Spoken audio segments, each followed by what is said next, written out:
5, 4, 3, 2, 1. Hello and welcome to the RWBY podcast. I am also a gun, Mediocrity 4. As cool as the weapons in RWBY are, they still don't hold a candle to someone who has one that is undefeatable in real life. Therefore, I am Shohei Ohtani's baseball bat. I am Dude. I am probably the best weapon in media history, Sox Caliber. And my name is Kupin Edogawa, or it is now thanks to some poison slipped to me by a secret crime organization. Now I've got to solve crimes as a kid while trying to get my real body back. The clues are many and suspects abound, but I've always believed that with a keen eye for details, one truth will prevail. Yes! I Yes, love with it. the Detective Conan reference! Yes! Very good. So I have a tier list with 40 weapons on here, which is not every weapon in RWBY, because there's, just off the top of my head, if I had to venture a guess, I would say there's probably like 70 to 80 fucking weapons in the show. Yeah, there's too many that just aren't worth talking about. Yeah, because like each character is their own specific one. Yeah, this gives us a pretty good sample size of the different weapons, their different uniquenesses and efficiencies. I'm going to base my tier list off of general effectiveness within the story, as well as the uniqueness within the kind of grand scheme of RWBY weapons and media weapons in general. But yeah, the whole sci-fi fantasy weapons thing, RWBY's not the first series to have gun swords. In fact, gun swords are a thing historically. They just weren't. Bayonets are a thing, first of all. Yeah, bayonets. There's already that. Yeah, but there's revolvers with sword blades in them or knife blades in them. But when something is neither fish nor fowl, it's not as effective. RWBY weapons, you gotta throw realism out the window because oh yeah, this is full anime logic. The more moving parts you have, just the easier it is going to be to break. Now, granted, RWBY does have the advantage, world-building-wise, of having aura, which, protects weapons from getting just shattered like that. If you took a realistic Crescent Rose and had the superhuman strength required to actually, lift it up and you hit a rock with it, it would shatter to pieces. So we don't care about realism here, but I do care about, story and character and design aesthetic and stuff like that. And I think Crescent Rose really is the best place to begin, because this is the weapon that sold the show. It is a high-caliber sniper scythe that RWBY uses in conjunction with her semblance, and her semblance is what really makes this weapon work. Because scythes, specifically polearm scythes like Crescent Rose, are historically, shit. They look cool. Yeah, they look cool, but they are not useful against anything that moves faster than a blade of grass, because that is what they're actually designed for. There were certain instances of them having been utilized, and there were even medieval weapons manuals about how to do it, but whether or not that was meant to be a practical thing for if you had to pick up one as an improvised weapon, or if it was produced as a sort of comedy type of how-to book is still sort of up for debate. Yeah, I would lean towards the former. It could just be some hyper-fixated autism shit where some guy was like, "No, I promise, guys, this would really work." Right? That happens, Hold on, no. Hyper-fixated autism in medieval weapons manuals. That's par for the course with all of them. So that doesn't narrow it down anymore. That's sort of. No, I'm saying somebody who's like that, but then wrong. Saying no, guys, I promise this is actually a good weapon. Actually believed it is what I'm saying. Literally. See, that's the thing, though. It's everyone says impractical.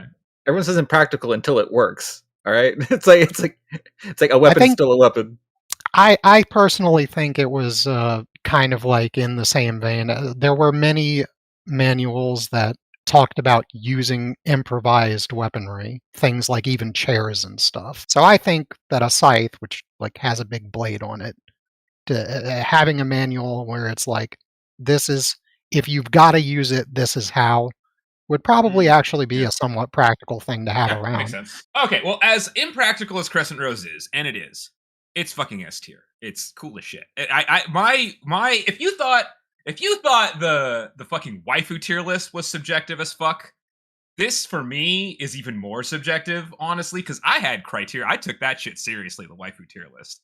It was my idea, right? And I think you guys are all glad that I had the idea. But BD was just talking about editing it and talking about how much fun it was to edit, how stupid and silly it was. Yeah, it was fucking fun. But this is even more subjective because, like, I don't even know exactly what my criteria for this is. Like, is it cool?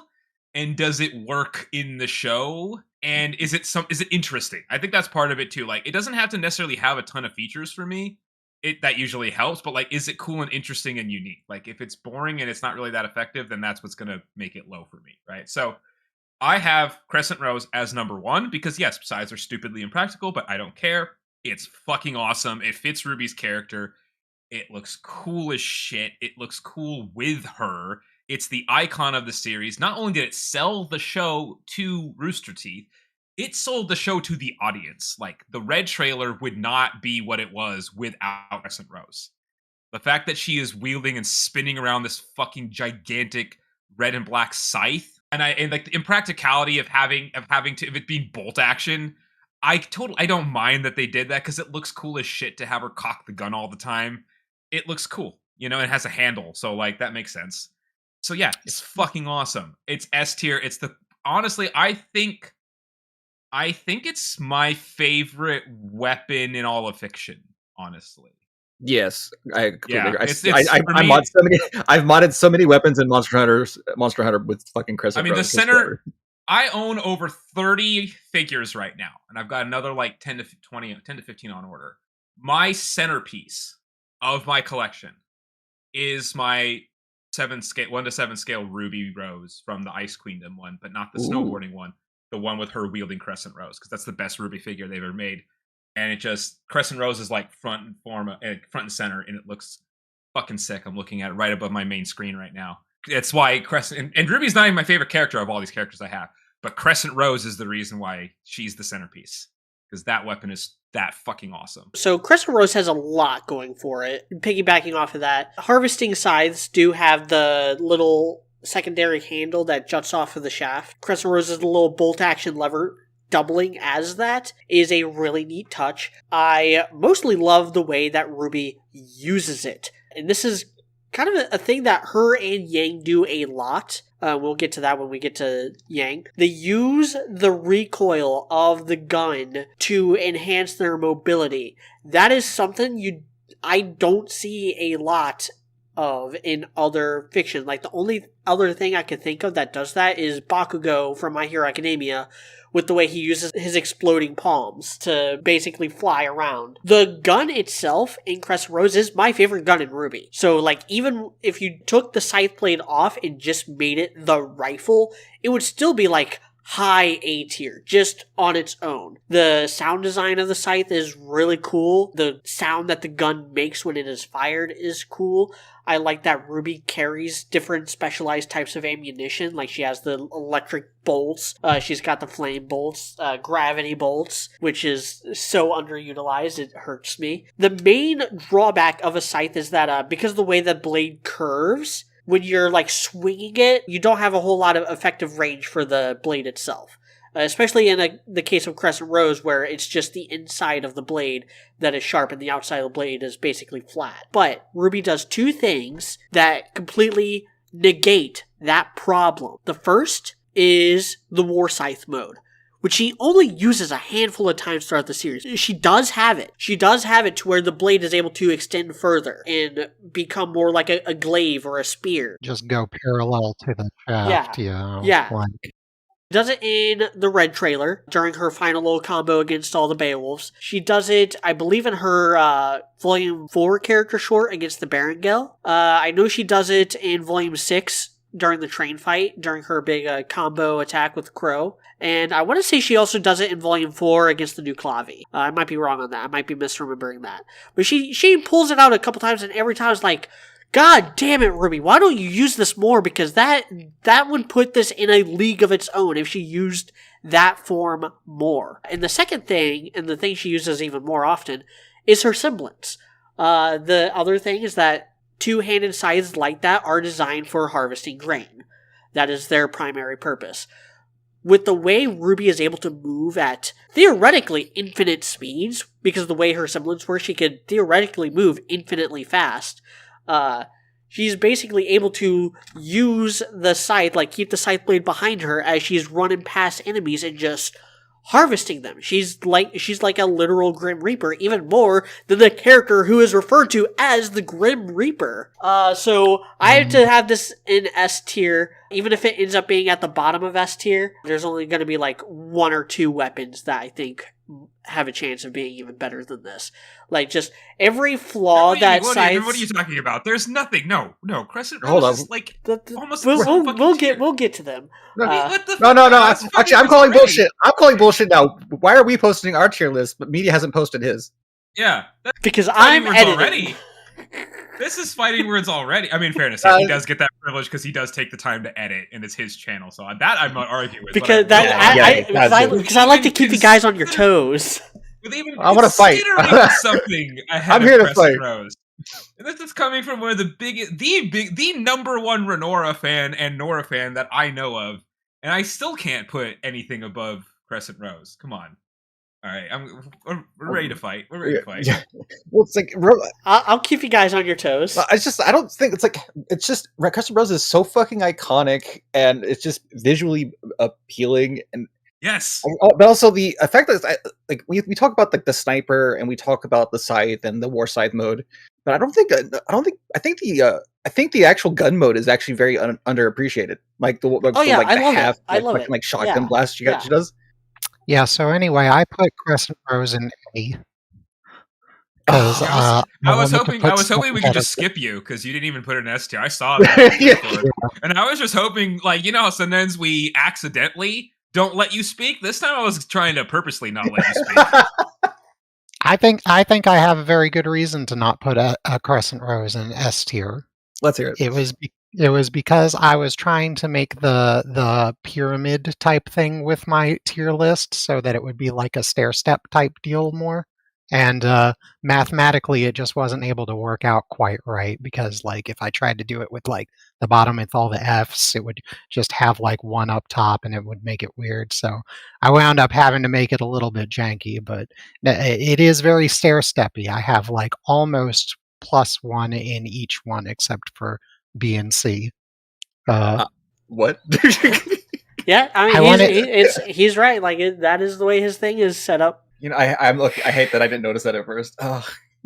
Yeah, you guys thought I had like specific reasons that went outside of the meta, but it was. You think I have criteria? The tiers themselves are just an illusion. What is real? Moving on to Best Girl's Weapon, Mirtanaster, the Revolver Rapier. This one might be spicy. I'm gonna just start off on this one because I'm gonna say why I put this one so low. It's because Weiss doesn't fucking use the damn thing anymore. I have facts, actually. Yeah, that's not even wrong. I have it in B. What do you have it in? I've also got it in B. Yeah, I only have it in B. Like, Weiss is Best Girl. We've already talked all the amount of times about how S tier Weiss is in every way. She's S tier in waifu. She's S in our waifu list. She's S tier in our character list. But weapon, yeah, I'd say B. She barely uses it. It's just the rapier with a revolving thing that she doesn't really use the other part of it.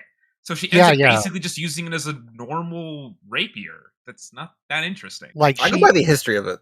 It's still like technically like a spell blade, and that's kind of like that scratches an itch in my brain. So I still have it in. Or it would be if she ever casts any of the spells that involve the dust with it that she never uses anymore. Well, but she still used it before that way.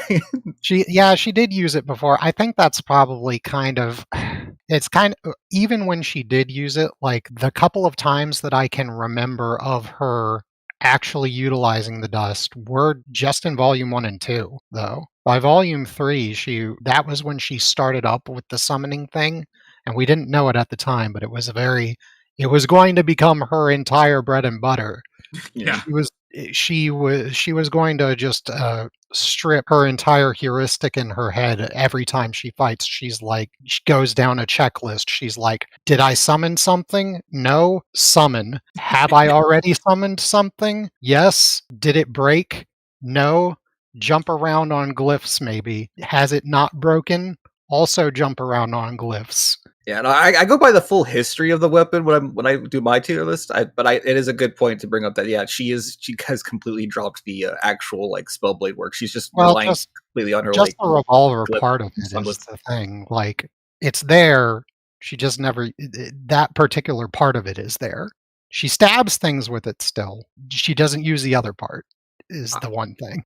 I cope with the fact that she doesn't have access to a limitless supply of dust anymore, so she's just not using it anymore. That could also be the thing. I assumed because she's got that little thing on her hip that she would have been doing it with that, and also they all except her got like weapons upgrades, didn't they? I don't recall them giving her like the upgrades when they got Alice. I don't think so. Yeah, that's kind of a real letdown too. There. That they were like, you're just using your summon to win thing, so we don't need to do anything with this piece of metal that you've got. You can swish it around a little bit if you want. The rapiers always look that way, but they're actually way sturdier than they look. I'm not, super into Hema or like swords or anything like that, but I do like rapiers, and I do like Mir Tenaster. I like that Weiss does use it kind of like a magic wand as well, and we are going to go back to Crescent Rose for a lot of these entries, because Crescent Rose was the first weapon we saw. So every other weapon since then is always going to be, compared to Crescent Rose, just because Crescent Rose set the standard so high. Whereas RWBY utilizes every square centimeter of Crescent Rose for like maximum effectiveness, maximum efficiency. Like there's combos where she'll like plant it into the ground and use the side blade as a monopod, or like she'll use it as like handboard. There's that sick ass fucking moment in the Red trailer where she like does the flip, plants the blade into the ground, and then just like standing on the shaft, and then she like lays down flat and fires to flip herself around. So many fucking sick moves in the Red trailer where every single inch, every single bit of Crescent Rose gets properly utilized to kick ass. Mir Tenaster does not get that same kind of privilege. Like Weiss does cut and stab and use it like a magic wand, and throughout the whole series we've seen her do different things with different types of dust with it, but she doesn't utilize it to its full potential the way that RWBY uses Crescent Rose, and that it does hurt. I think I'm going to put it in A tier, but it's probably going to be at like the bottom of A tier, like bottom of A tier, top of B tier for me.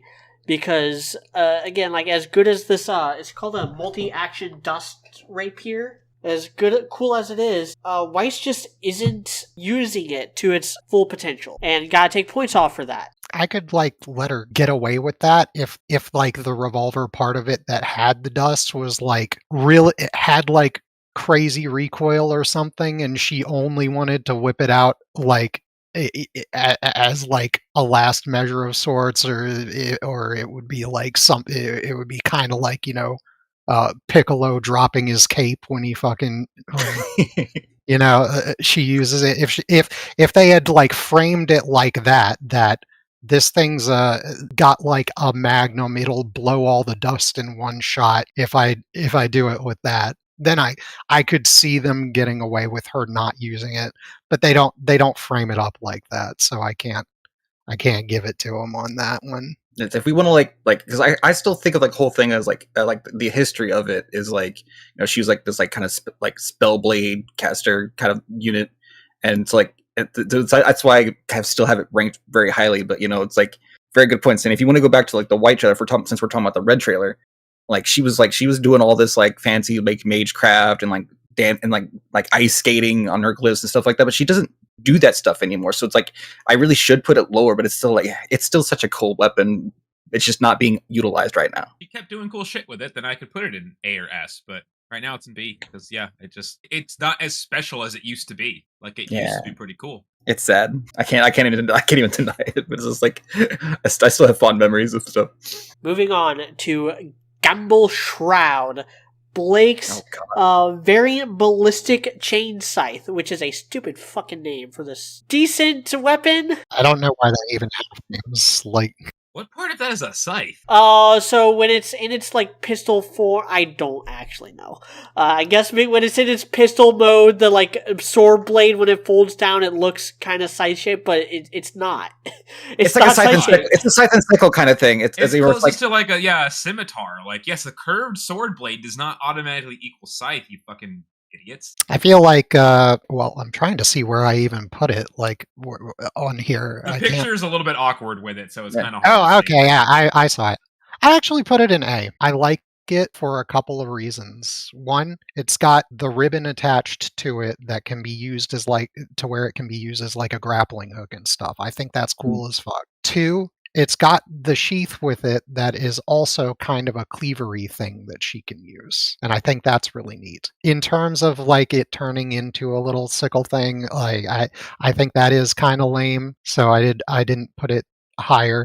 I kind of wish it had either like fanned out or in some way like turned into a big ninja star in some kind of way. That would be cooler. I feel like that should have been what they did. Because like think about it, like if it's a big ninja star with like a retractable ribbon thing that to where she could maybe like control it during flight or something like that, or maybe my god, like it's a giant Beyblade. It's just Yeah, a yeah. giant Beyblade.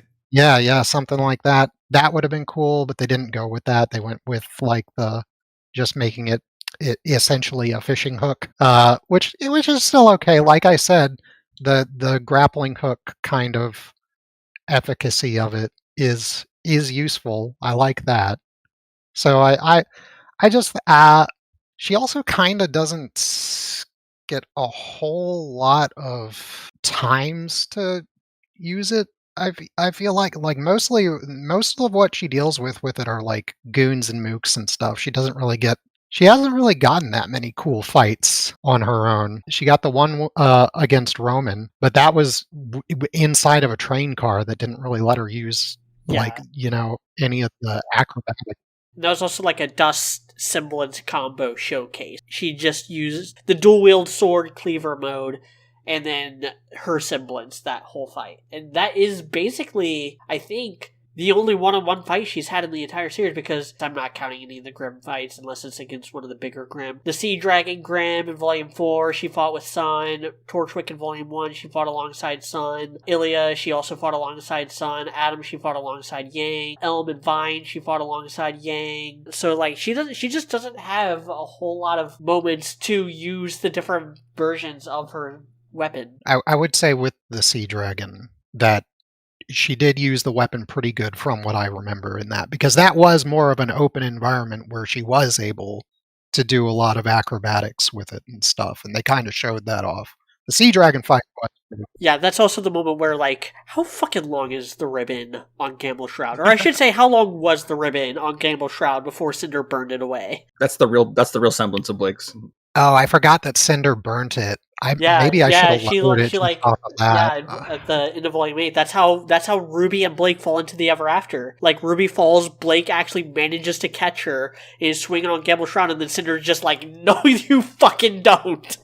That's the one problem of it being a ribbon instead of like a cable or chain, is that it's flammable, Like a chain. guys. Yeah. Then again, it's kind of Cinder magic. I also I don't know. I also like that they showed that, though. I kind of like how they made that. They actually exploited the weakness. That is not something that they would normally think of. I have it in C tier because it is kind of cool. Like, I like how there's like two parts to it. It is fairly interesting, but at the same time, it's like it's not that strong. Like, that's why I have it low. Yeah. So like, for people that have it higher, I'm kind of okay with that. But like, because it's really interesting, actually. Like, if we're just going about like how interesting and kind of creative and the way she uses, but again, especially at the beginning of the show, I'd put it in S tier for that. But it's not that strong. Like, I have a big problem with anybody using a fucking pistol in this show. Like, pistols are useless. Like, they there's so many times where they have the characters like shooting and like nothing happens, and it's like, then why do you even have the gun part of it? What is the fucking point? And we have another. That's another point in Crescent Rose's favor, because Exactly. even when it's not fatal, like, the sniper part of Crescent Rose always like knocks a Grim on its ass, or like even against something like the new Exactly. Clavi, The it gun- manages to like stave it off or stun it. Yes, the gun part, and then she also uses it for the for the jumping and the dashing with her semblance, and so the gun part is extremely useful to Crescent Rose. Whereas with Gamble Shroud, it's really not that important, and it barely ever does anything. So why does she even bother having it? And that's It's kind another of thing I It's have. not even her best ranged ability because she does the Yeah. like blade beams that are Yeah, so she much does the stronger. blade beams, which are way better. So again, why is the pistol part even there? We have another character, which again, it's not an anti-Blake thing because like we got another character that I have their weapon ranked way lower because of the ineffectiveness of the gun aspect of it, which I think all of us better have this weapon in F tier. It's the worst weapon in the show, I think. And then like the sheath thing is like that should have a sharper blade. I don't know why, that just bothers me. Like she's supposed to be cutting through things with the sheath, and I think it's cool that like the sheath is useful, but like why does it never look like it's actually a sharp blade? Like that that It's just you if bugs you me. look at it, I'm actually looking at the picture like up close now, and it is actually sharpened. The problem is like the edge is colored the same as the rest of it. Mm. So No, I know like it's sharp. It you doesn't look that sharp. Okay, yeah, maybe it's sharper than I think it is, but yeah, yeah, it's kind of weird. I think if they had made it so that it had a more distinct edge, it would look Yeah. like that. Like Yeah. Yeah, Big I've thing got is it the at- pistol thing. That's why I've been C. It's if it was. There's other things that keep it high. I could put it in B. Honestly, I wouldn't fight putting it in B or A. Honestly, that's just the one thing that bugs me. I've got it in B actually, to like go piggy off that because it's like it is a cool weapon, but I can't put it higher than B because it has too many fucking parts to it that aren't utilized. And at the same time, it's like because Coop said the Fuma Shuriken thing, I'm just sitting here like, fuck, it could have been so much better. But it's still a cool weapon. It's just like the blade beams and everything like that. Oh, God. Especially the way Yeah. she can use it with her semblance is kind of peak, but it's just I like not enough opportunities. I think I put it too high now. I've got it in A. It's like at the lowest end of A for me, but I feel like I was literally just thinking about like what the cool parts of it at the time, and then I didn't really like honestly it kind of winds up in sort of a similar thing to Myrtanaster now that I think of it, where it's just like there's not really a whole lot going on with it that she does with it, which is kind of odd because she gets into a lot of fights. It's just they're never really all that cool for the most part. Yeah, no, you're cooking with that Ninja Store like Fuma Shuriken thing to Coop. Like you were cooking with that one. I feel like that's kind of like what her character was kind of like supposed to be like. So Yeah, Ninjas of Love, yada yada. I don't know. Would that have been too stereotypical? Is that why they issued away from that, or did they just not think of it? I'm not certain. I wasn't in Monty's head at the time. This is RWBY. It's filled with stereotypes. Let's be honest. Also, team up with Yang, exploding Ninja Star. Argument invalid. It's like just the cinema of it. It'd be beautiful. Why doesn't Yang ever punch through Blake's clones? Like, the closest thing we got, like, the sickest combo they ever do together is in Volume 7 against the Aesops, when she loads up one of Blake's clones with a bunch of her little detonators, and, like, Vine catches the clone, and the clone disappears. It's just a bunch of fucking bombs. Like, why aren't they doing that all the time? I don't really understand how the clones work, because, like in the Roman train fight, they get, like, infused with dust somehow, and that makes them solid and also sometimes explosive, but they're usually not. I don't know. Like, I don't want to get too deep into the clone thing because that's because we're not focusing on that today. Yeah. So I've debated on whether to put Gamble Shroud in A tier, B tier, C tier. There was even a part of me that wanted to put it in D tier because in Volume 7, they like glue it together with a yellow strip of metal and it looks so fucking stupid. But I think all around, like it kind of just ends up being average, which is insane to say about a weapon so complicated with so many different fucking variations and so many things going for and against it. It just all balances out to being kind of just okay. Mid. Yeah. It's just mid. It's just kind of mid. Yeah, only Blake could balance out to just being mid, but no, she can't. Not my Ninja Cat girl. Hey, I put her, if I said in the waifu tier list, if it was the long hair Blake, I would have had her in S. I said that. And you know I don't like her character, but give me Yeah, on. yeah. I'm not gonna get sidetracked. I was about to talk about cat ears and long, thick black hair, but Ladies, midriff. ladies, the bob is never a good idea. Don't do it. It's always sabotage. They're talking you into it. Don't let them. They Okay. even actually in the Uzaki manga recently, they just had her put a wig on to have long hair again, and Sakurai liked it a lot. Moving on to Yang's Ember Silica, her dual range shot bracers. Now, typically, just fucking hands is metal as hell already. Okay, so the more complicated a show's power system gets, the more hilarious it is when people just use either straight up guns or straight up hands.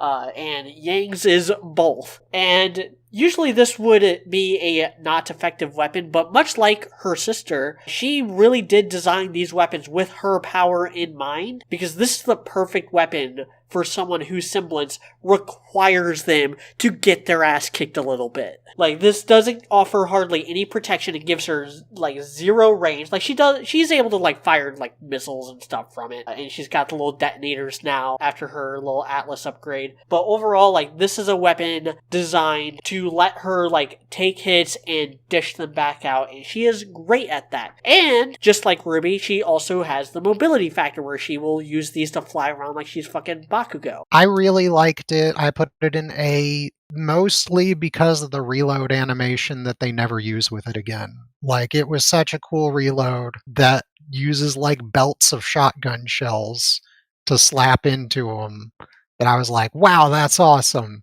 Never gets used again, but I really liked it that one time. So you get an A for just that. Just that was enough for me. I got nothing to say. I'm a big Bakugo fan, so like the fucking shotguns and like if Yang was a fighting game character, which she is, the fuck neutral button is always fun. Just rush down and fucking start exploding the fucking block string. I have them in D because honestly, I don't really find them that interesting, because what I think makes Yang's fighting style work is her more than the weapons. And again, this is another one where, like, if somebody wanted to put these in A, like, I don't think they're S tier at all, but if someone wanted to put these in A, I wouldn't argue with it, because I see Media's point about them. But again, they're kind of boring, and I think the impactful thing about Yang is her abilities and her semblance and her fighting style, and I just think they could have done something a little more with these. And like the upgrade another reason why they're lower, they would have been C tier, but then like the upgrade they give her is just like her like dropping kind of like grenades and shit, which like has nothing to do with her weapon. They didn't actually upgrade her weapon at all, so what the fuck? I just feel like her weapon isn't really that it does fit with her fighting style, but the weapon itself is not super interesting.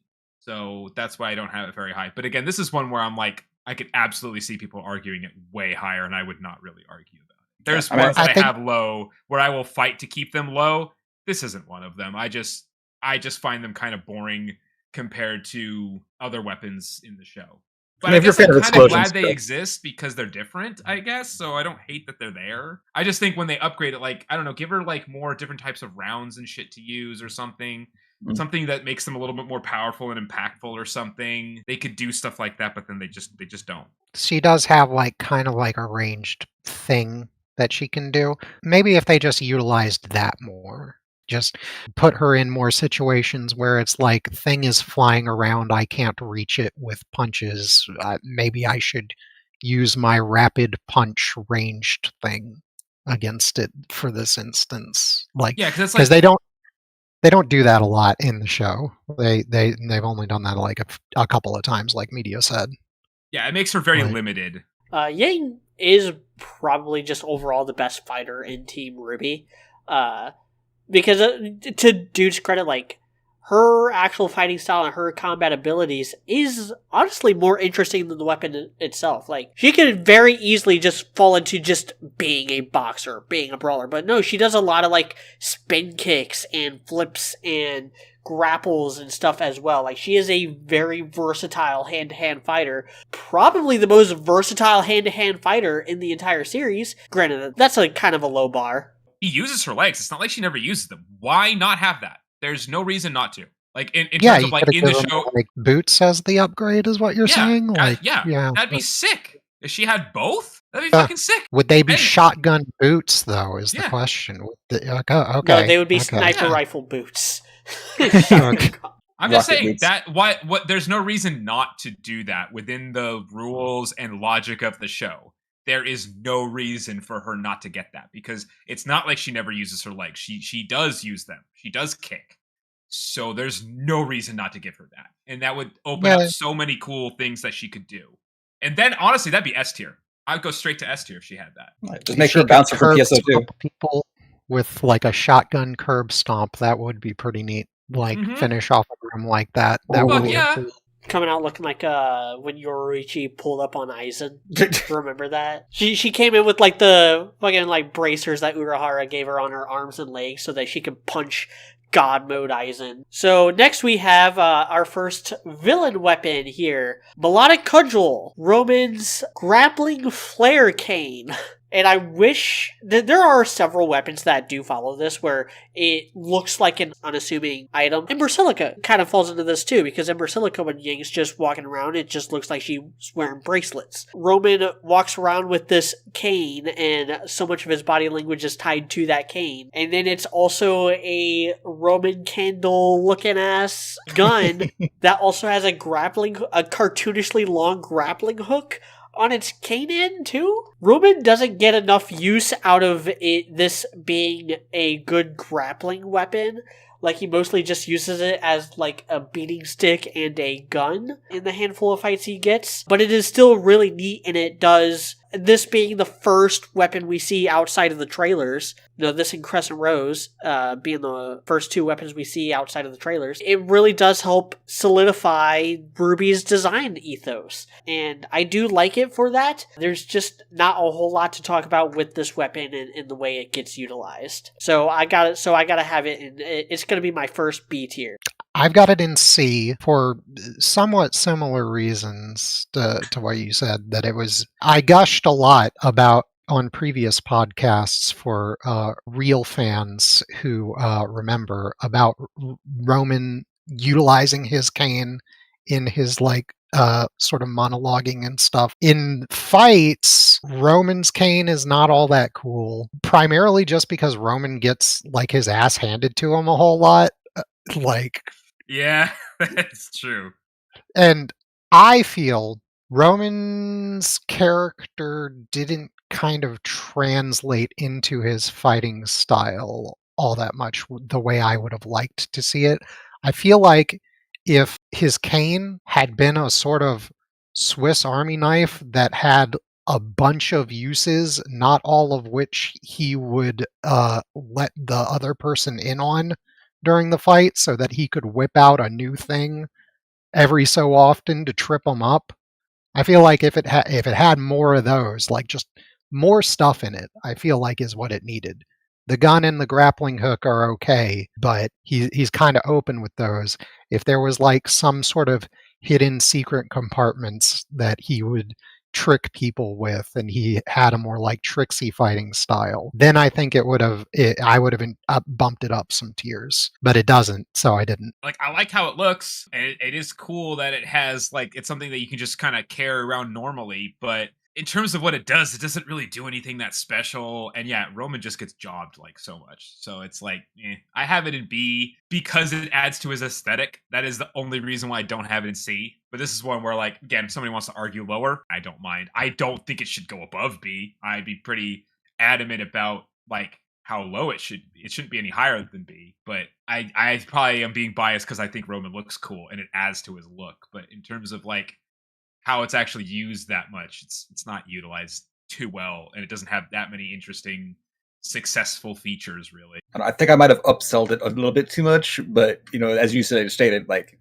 the kind of like character he has with that, and the way he used it in Volume 1 was perfectly fine, but he kept getting jobbed, and then like in like Volume 3 when he was fighting with Neo, it's like it was still doing perfectly fine. So like, it's just a cool weapon. Like I still put it in A. It's still probably a bit of an upsell, but it's subjective. And this is when getting the images and stuff for this. I originally wanted to just use whatever weapons were on the wiki, but they were aspect ratio wise all over the goddamn place. So I ended up just cropping and zooming in on shots from the actual show with my video editor. And it was while doing this that I realized that a lot more of these weapons have names than I originally thought. So let's talk about Hush, Neo's Parasol. We knew about this one. I have this one in B. And the reason for that is because it's just, again, it's part of her design and it looks gorgeous. And the way she ends up using it does fit with her character because she's so like counterattacking and like momentum, like using people's momentum against them. So she doesn't really need more than that. However, I can't put it higher than B because I mean, like, she could do other shit, you know, like it is very, very simple. I do like how the reason why it's in B and not in like C or D is because she does like actually open it and use it open sometimes. And like, that's kind of fun. And so she actually utilizes the one thing it has. And yes, I know it has like the little stabby thing that she uses to, well, she never actually has done it, but she ostensibly uses it to finish people off. But I like that she actually utilizes the fact that it opens as an umbrella, even though it's a parasol, not an umbrella. Whatever, either way, you know, if parasols are to protect against the sun, umbrellas are to protect against the rain. Parasols are more for rich people. And I just, you know, Neo is amazing, like as a character, and her design is cool, so that gets it a boost. But anybody wanting to argue it being lower is totally fine with me because I'm just like kind of Neo's aura just like makes it. And her like coolness just makes it higher for me than it probably should be. So this is another one where like Neo's fighting style is way more interesting than the weapon itself. Neo is unfortunate because, to go back to Crescent Rose, I had never seen a sniper rifle scythe before RWBY. I had never seen a rapier get used as like a magic wand before Weiss. I had never really seen shotgun gauntlets before Yang, but I've seen trick umbrellas. I've seen trick parasols. I've seen way more than Neo could ever hope to dream of because I am a fucking Batman fan. Yeah. This is so true. sorry, Neo.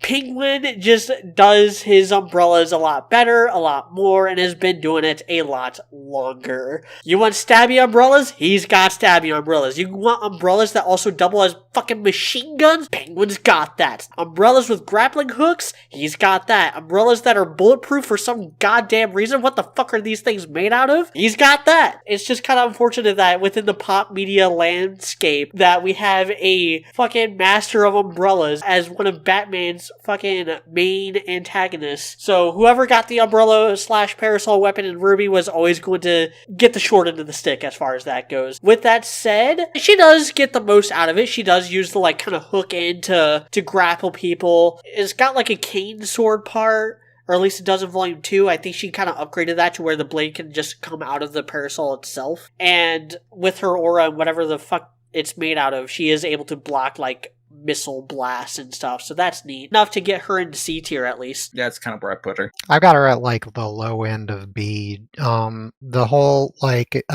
concealed stiletto inside of an umbrella. It's not just Penguin that did it. It's actually a very historically there are many examples in museums that we've found through dating from usually around like the late 17 early 1800s. Oh yeah, there's tons of like sword canes and all that stuff too. Yeah. So it's like, yes, it's a cool thing. I'm not saying it's not cool, but it is somewhat unoriginal. I do like the way she uses it.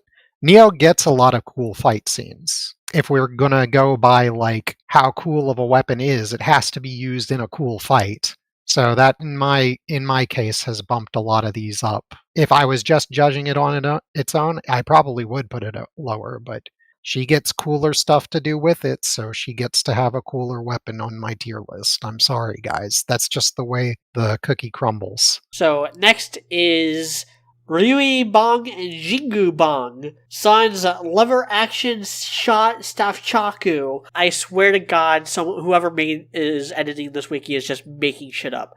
Because everyone just calls this the gunchucks. The gunchucks, S tier. S, yeah. tier. So fucking top of S tier. I still put Crescent Rose. I have 2 weapons above this. One of them is Crescent Rose. The other one we haven't mentioned yet. But I think this one, Crescent Rose, and the other one, which we haven't talked about yet, I think they belong in their own separate tier. At least 1 tier above all the other weapons. Because Crescent Rose and, I don't care what they're called, gunchucks. They're gunchucks. I mean, just the fact that we can call them gunchucks, that already makes them S tier, okay? And then, they look cool as shit, by the way. And then when he actually starts using them, holy fuck are they cool. You mean the one time in Volume 1? And in Volume 5. That is enough to get them into fucking S tier. They are so fucking badass. He has the staff thing, and then he's like actually like throwing them around, and the way he shoots it. Oh my god, fucking awesome. They're so cool. So that they have to be top of S tier for that reason. Yeah, that's where I put them. Like, just off of that alone. The first time he whips them out in Volume 1, it was all over. Like, see you later, everybody else. Like, you're all competing for second place at this point. It's done. He just axed the entire rest of the list. What more can be said? They're cool. They're like the cool. They are like the primordial ooze of cool, the distilled essence of coolness. If you thought of like what's a cool thing to have a wild weapon do, this is it. You did it. Congratulations, you made it. Everybody clap. It makes me think of when China invented gunpowder. There's this like kind of stereotype that people think that China didn't invent guns. They didn't think to use gunpowder for guns. They did. And their original early version of a gun was called a fire lance. And that just sounds so fucking badass. And like gunchucks makes me think of that. Like it just sounds fucking rad as shit. So automatically it's cool as fuck. Although, to kind of put a damper on that, the fire lance was essentially a tube of bamboo that they filled with gunpowder and gravel or broken glass. Oh, yeah. No, and then they did actually start making guns after that. That's the thing that led to eventually, they did get to guns after that. I'm just saying, that was in the process of getting there. I know that fire lances aren't actually that useful, but it just sounds cool as shit. Later on, they did make quite a few things that were, I would say, even possibly on RWBY tier in terms of how creative they were. If anybody wants to know about it, look up the Shinji Ying or Divine Machine Battalion and see what kind of guns they had going on. They were very creative. Anyway, yeah, just gunchucks. Just the concept of that is cool. So can I play devil's advocate a little bit here? No, you cannot. I mean, if you want to go to hell, sure. Yeah. I think nunchucks are a silly weapon, just historically and stuff. This is a very silly weapon. Like, this is probably the silliest weapon on here. I'm leaning towards putting either bottom of S tier below Crescent Rose or top of A tier, right above Ember Silica. Just because, like, the explosiveness of the gunchucks and how Sun is able to use them does make it, like, very flashy. We don't get that a whole lot, and we don't get that a whole lot because it is difficult. Like, the animators have admitted that it is difficult to make it look good, because nunchucks are just kind of a silly weapon. Like, the batons just do everything nunchucks can, but, like, way more easily. This is the actual reason why I was thinking about putting it in A tier instead of S. I wish he used, like, part of it as, like, a flail when it's in staff form. Like, have it, like, 3, because it's in 4 pieces, right? It's 3 sections like a staff, and then have a gun flail at the end. Like, I think if he did that, it would shoot up to S tier. In fact, if he did that, if we see him do that, it might actually surpass Crescent Rose in just coolness factor. I just don't think he's getting the most out of the weapon that he can. He doesn't really use it as a staff that much either in comparison to as the nunchucks. Well, he just doesn't get a whole lot of fights. Like, he does use the staff a lot more. Yeah. Can I also just point out, though, like, you're going to call nunchucks a silly weapon, which they are, and nunchucks suck. But gunchucks completely changed that. And also, a little hypocritical when the scythe is also a completely impractical and stupid weapon, too. Yes, I know. Hey, we're talking about within RWBY. Yeah, they steer into the silly. If you steer into it, you can sometimes pull off a drift. Okay. Exactly. Yes. Exactly. That. I just didn't want to let that be left unsaid. Like I said, like I might shift it up to S tier, bottom of S tier, top of A tier. It kind of depends on what else I have on. I don't even remember what all I have on here, to be perfectly honest. So. You put a lot of stuff on here that I'm wondering if maybe you shouldn't have left off. Well, I'll just put it on like that. Like, yeah. I wanted at least a couple weapons that I know were going to be in D and F tier, which we haven't gotten to any of them yet. And spoiler alert, we're not going to get to them any time in the next few minutes, because next is Try Hard. Which is Neptune's Tridao Rifle Taser Try Hard, which is a fucking hilarious name. The name alone is worth B tier at least, because holy shit, that is so funny. The name it's a D, but I still fight it. I don't like it. I don't like it. I had forgotten what exactly it did, and when I looked it up, I was like, "Oh, okay, that's it." Because if I recall, he only ever uses it as the gun part of it. Like, he uses it like a trident once. No, he uses it in the trident form. If I recall correctly, we've seen him do 2 attacks with the trident form. One was in Volume 2, when he stabbed the Elysian Paladin and then got flung off and was not in that fight anymore. And the second was at the very end of the fight with Team Indigo. He turns it into its trident form and then stabs the water to knock the other 3 people out. Now, every other time, he just uses it as the electric rifle, which I really like the design of the rifle itself. Neptune just looks cool. He just looks cool. Just in every sense of the word. Which is, again, hilarious because he is so not cool. He is so lame. That's the point. He is so fucking stupid and dumb and silly and ridiculous. And I don't know what Weiss was seeing in this guy. I don't either. There's something wrong. That was the point. That was the point. She was being. I know. She thought that was the whole point of it, and that's why she hates Henry Marigold in season 4. That's kind of the whole point of her arc, and that's partly what shows that she went through character growth. Is that now she's into Jean? Okay, so yeah, no, that's why. That's why they had her be into Neptune. I actually have this at the top of B tier for a couple of reasons. I understand that he does not utilize it as well as he could, and that's why it's not in A or S tier, because... But the reason why is because he's been such a nothing character. He's had one scene since Volume 3. But the weapon's cool! It's like a fucking energy, electric, fucking laser rifle thing, and it actually looks like a pretty powerful gun, which is one of the problems I have with a lot of the guns in RWBY is that the gun part is not very powerful, and they end up mostly using the sword modes of their fucking guns. That's kind of lame. His gun mode actually is useful. That's kind of nice, okay? And then the fact that it has other modes and just, having the trident mode is cool. That's a pole arm that can actually, work. I know you don't need the actual trident part, but, actually having a genuinely very long pole arm, that is actually a really good practical weapon. So having that and the gun together, plus the sword thing, that's actually pretty fucking cool. I like that. And having the electricity combined with it, that's a good and practical thing. Give that to another character that was used more, and they'd be fucking wiping shit out with that weapon. So that's why I think it's basically just off the potential of I think the weapon itself, which is technically what we're supposed to be rating here, is probably even higher than B. I just can't put it higher because, he doesn't really use it. I would say, if we're rating weapons in a show, then it's fair to rate them how they're used in the show. No, I'm not saying I'm not. That's why I know. Yeah. I'm not saying I'm not because, again, I'm literally saying that's why I don't have it higher than B. I feel like if I was going to go with anything, the gun portion of the thing in RWBY is a very secondary thing in most cases. Whereas Neptune, he's got a rifle that he sometimes uses as a trident. I think if they had leaned into the trident part, given him more cool fight choreography with the trident, maybe not even given it a gun form, just given it some cool trident gimmicks that it can use as a trident that he used more often, I'd like it more.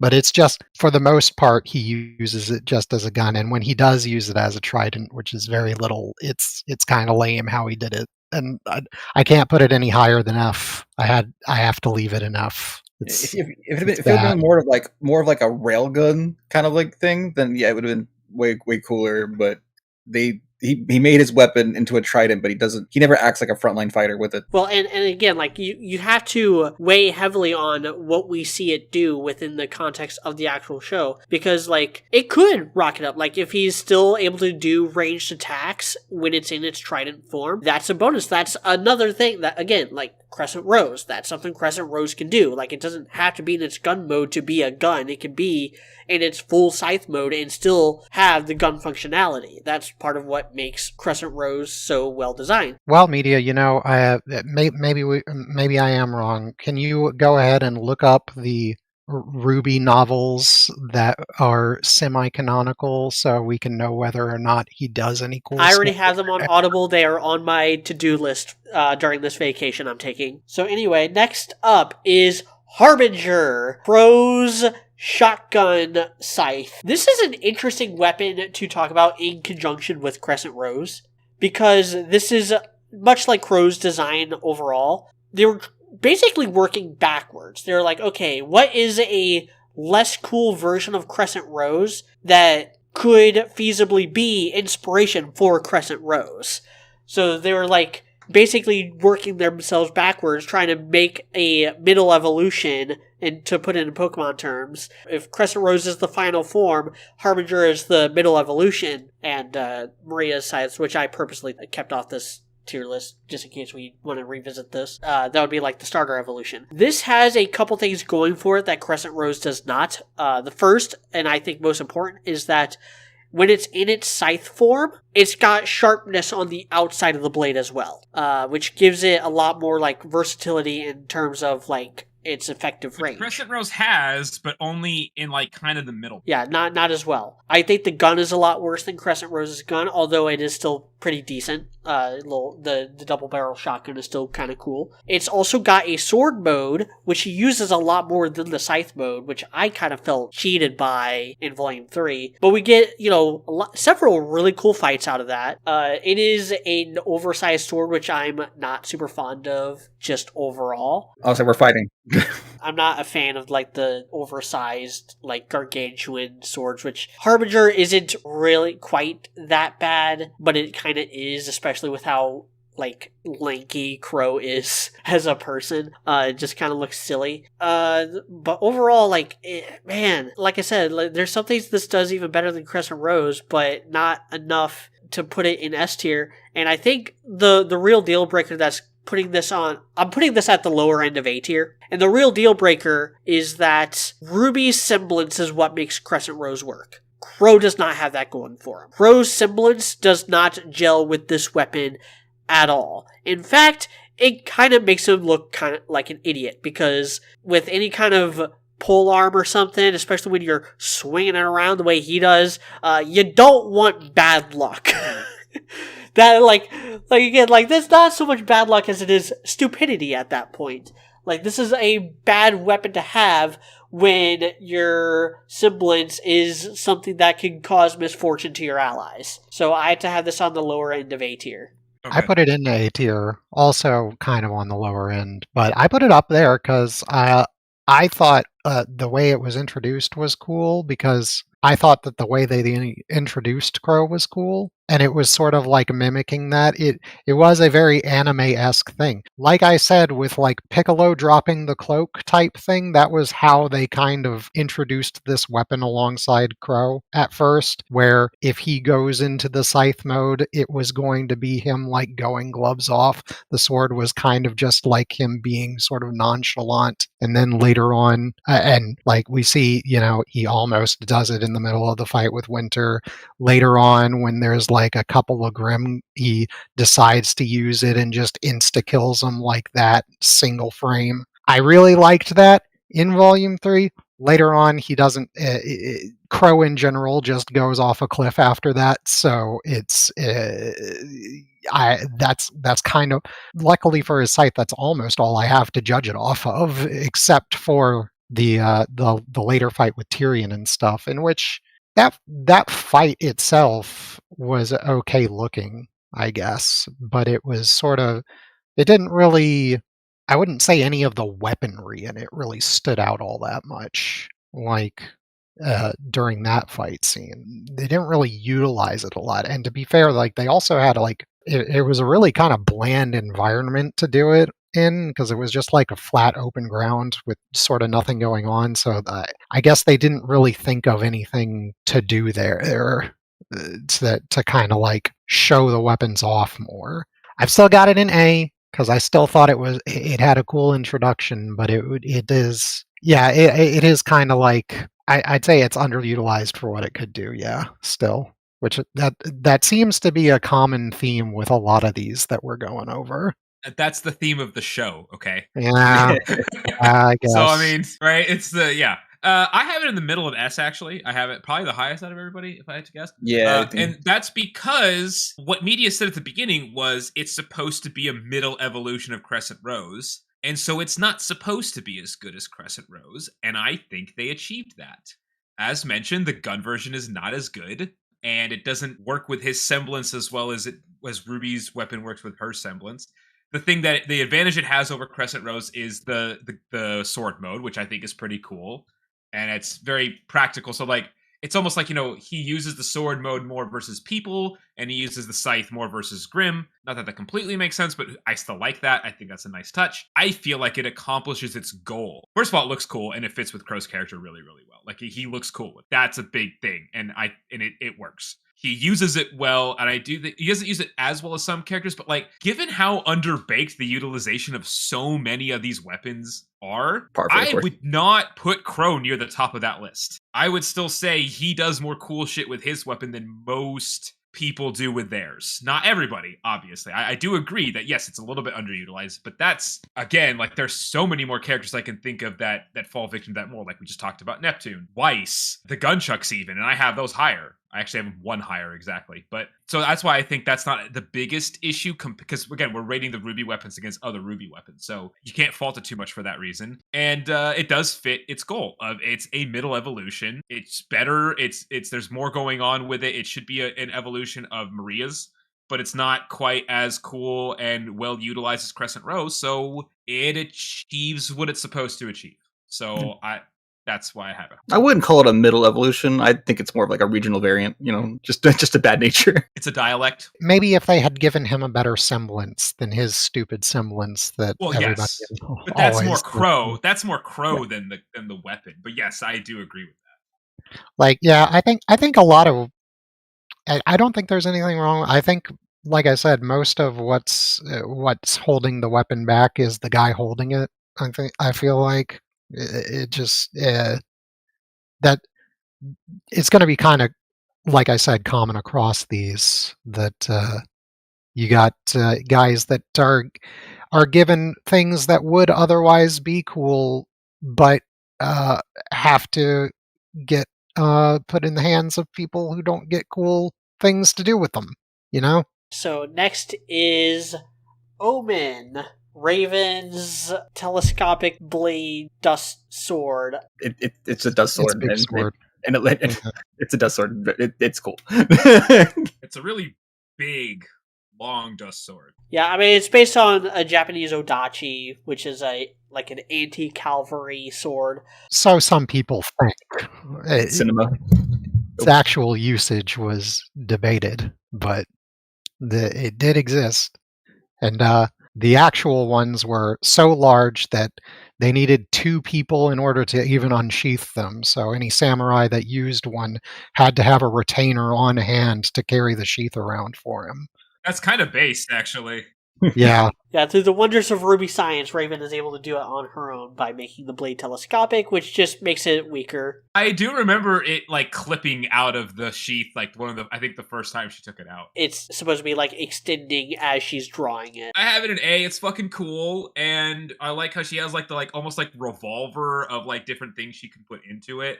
Is it underutilized? Yeah, but again, we've already talked about how many of them are underutilized, but it's fucking cool, so I have it in A tier. Yeah, I have it in A too, the top of A, because it's just the weeb in me is just yes, please, more. It's I need to use it more. I've got it in F because it's just a big sword. Okay, so how should I articulate my point? So no. Raven, aesthetically, I dig that she does have similarities to all of Team RWBY. She has Ruby's color palette. She has Weiss's use of dust because the blade is made out of like dust. It's a sword and she has like, black hair and stuff, very similar to Blake. She's also a total dumb bitch like Blake is. And she was literally a palette swap version of Yang's character model in Volume 2. The actual dust blades are really lame though. And granted, the only time we see her go like all out in a fight is against Cinder, and Cinder is basically a semi-sentient thermonuclear warhead. Yeah. So it might not be a fair comparison, but... You mean when she was younger, she might have been a Negasonic teenage warhead? I'm saying that Raven goes through a lot of fucking blades in that fight. So yeah. she's got a limit to how long she can fight, especially against strong opponents like Cinder, who can like break through the dust, and it makes, much like Blade, it ends up making her sword look very fragile, like more fragile than it probably should be, given the nature of the show.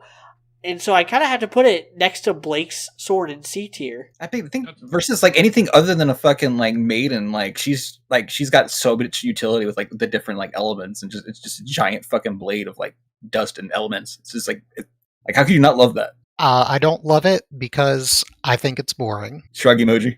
And also, like, granted, she had this weapon way, way before she was a maiden, but the maiden powers do kind of like outmode the weapon's effectiveness, and we don't see her fighting style really adapt to that the way we do Cinder's. Like, Cinder had, well, I didn't want to put Cinder's weapon on here because I think it's really stupid, but Cinder had, like, the metal sword bow things in her Volume 3 flashback, and then she just started using just pure dust weapons when she got part of the maiden powers, and then after Volume 3 she is just conjuring weapons out of glass and dust, and she doesn't have a consistent weapon anymore. She just summons whatever the fuck she wants whenever she wants. Raven could do the same, but she doesn't. She still just uses these dust blades that shatter every time she hits Cinder. Yeah, but I mean, that's only versus Cinder. But like versus anything else, that's also the only fight we've seen her in. I know. I'm just saying. Yeah, like you can see to Sock's point, I'm backing Sock here because, like, yeah, that's true. But like, that is literally somebody who's like the most powerful thing we're supposed to have seen so far. So obviously she built the weapon before that, not expecting to deal with something of that level. Yeah, I'm not saying it's S tier media actually on this one, because in this case it seems like your main problem is actually just the maiden powers, which is all we've already said is a problem. They suck. I think if they just didn't have like the maidens anywhere in or near RWBY, Raven's sword would probably be a lot cooler. And I think even Cinder's stupid sword bow thing would probably have gotten some cool usage. Think about it, like what if Cinder had to like do fights good with a cool sword bow thing? Wouldn't you find that cool, instead of her just being able to conjure up whatever she wants and having overpowered magic stuff that just blows everything out of the water unless she happens to decide to be incompetent that day for whatever reason? Actually, I got a question on that. Media, has Cinder actually got more kills using a bow than her actual maiden powers? She's gotten... Oh my god. Well, okay, yeah, she still used the bow. Still used the bow. Do you count Pyrrha? Because that shot to the chest was fatal, but technically, she died when Cinder turned her to ash. So it's a shot to the heart, but Ash is to blame. You gave love a bad name. Whatever. Moving on to Sundered Rose, which the person who made the wiki absolutely made that up. I have no idea where this weapon's name would have even been revealed. Sundered Rose is apparently the name of Summer Rose's weapon. Again, I have no idea where that was revealed. Yeah. Skip. Who the fuck? Like, it's not even on the fucking thing. This is some bullshit fan fiction. This is like when J.K. Rowling named Harry Potter's kids like Albus Severus Dumbledore. Like, this is that level of bullshit. Okay, we're just gonna call it Summer Rose's scythe. Okay, it's more of an axe. Yeah. Yeah. I hope it's not. So the thing is, I hope it's not a scythe because that would really cheapen Harbinger, and it would also kind of just cheapen Crow's connection with RWBY if Summer was also a scythe wielder. It is an axe, but it also very clearly has like foldable thing, so it could transform into something else, and it looks like it probably transforms into a scythe, and I really hope it doesn't. Granted, we might not ever see this weapon in action, and that is what's really holding this back. We only see it strapped to Summer's hip and in a glass case. So we know it has like a gun mode. We see the trigger. We know that the barrel is at the back end of the weapon. Like, we know it's an axe. Now, I do love the axe part because that is actually connected to Little Red Riding Hood, because the axe is what the huntsman actually uses in the tale of Little Red Riding Hood, which would make Summer the huntsman in that, as well as the grandma, which is write that fanfiction, guys. But overall, because we don't really see it in action, I can't have it any higher than D tier. I have it in A because it looks fucking cool, and I like the tease. I hope we never actually see it. And I just like having that tease that, like, oh, that's a cool looking weapon. And yes, you can tell that it's got more to it. And then not knowing what it's going to do. I like that. I think that's fucking cool. So, yeah, I mean, it's dumb reason. Dumb reason. I don't really care. But, like, this is my list. I have it an A for that reason. That's fair enough. The only way I could see it, like, coming into use is if, like, RWBY finds it somehow. We could always get flashbacks. I would prefer not to get that many flashbacks of stuff, mostly because I've seen what they've done with flashbacks and I don't like it. But yeah, I don't want more flashbacks. I'll say the fact I have it high partly because it's a tease, and I like that about it. I like that we see that's a cool looking weapon, and we don't have the chance. Hopefully, we do not have the chance to get disappointed by it. Yeah, I would. Otherwise, yeah, I've got it in D just because never gets used, never see it used, never see what it does. Hopefully, we don't. I guess if they did use it in a flashback, I guess that would be one way to see it. Otherwise, like I said, they'd have to find it, and somebody would have to use it for some reason. And I feel like whatever kind of contrived way they do both of those would also be bad. So I would prefer just to never see it used. So, moving on to the long memory, continuing the trend of where the fuck were these weapon names revealed? Please comment below. Like, was there like a data book that they released, or an art book where they revealed all this stuff? Can we do a tier list of the weapon names and just have them all in F tier? Just all F tier. No, there's some that are like, I like Harbinger as a weapon name. Mirton Aster's neat. I like Melodic Cudgel. Harbinger that's like an edgy friggin' like Sonic fanfic thing. Have you seen Crow? Okay, yeah, but I don't care that it fits. His semblance is bad luck. He is living. He is literally like Shadow the Hedgehog. I don't know who's more Shadow the Hedgehog, him or Adam. Like, look, Shadow the Hedgehog, he stands on his own. Okay, yeah. He is Shadow. You can't have other shadows, okay? Don't try it. You try it, you end up with crows. That's what I'm saying here. Shadow is a good inverse of what Sun's gunchucks are, which is that you have to fully steer all the way into it. And they didn't do that with Crow, and they wound up spinning out and going off of the cliff. And the AE-86 won because the other guy was too cocky and thought he could make that turn. I also like tryhard RWBY Bang and Jingu Bang, Sun's weapons, are based on the name of Sun Wukong's staff in Journey to the West. Yeah, that makes sense. Anyway, so the long memory, this is Ozpin's staff. It's just a cane. Like, it's not even as interesting as Roman's cane. Like, the most interesting thing about it is that apparently Ozpin's been carrying around a pocket-sized nuke inside of it the whole series, and only thought to use it in Volume 8. And it was super effective in that one instance, and apparently it could, like, store kinetic energy. Don't know how exactly that works. No, it's not a relic. It has a telescopic handle, even though it doesn't really need one. Because it's already just a cane. Like, it's already something that you would just have out anyway. So it makes it look like a dildo. I kind of have to put this in F tier. It's got a bike brake on the handle that you can squeeze, and it causes gears to shift in it that make it pop out. But it's like, why couldn't that have just been a button? Like, Yeah, I got it an F for just being a stick. I have it in C because it has the nuke. I have it in Because B it for has. boom. I also I like when like the weapons are part of the character's overall like appearance and aesthetic. And as much as I do hate Ozpin and Oscar, y'all know Oh, I we hate them know. both. We Yeah.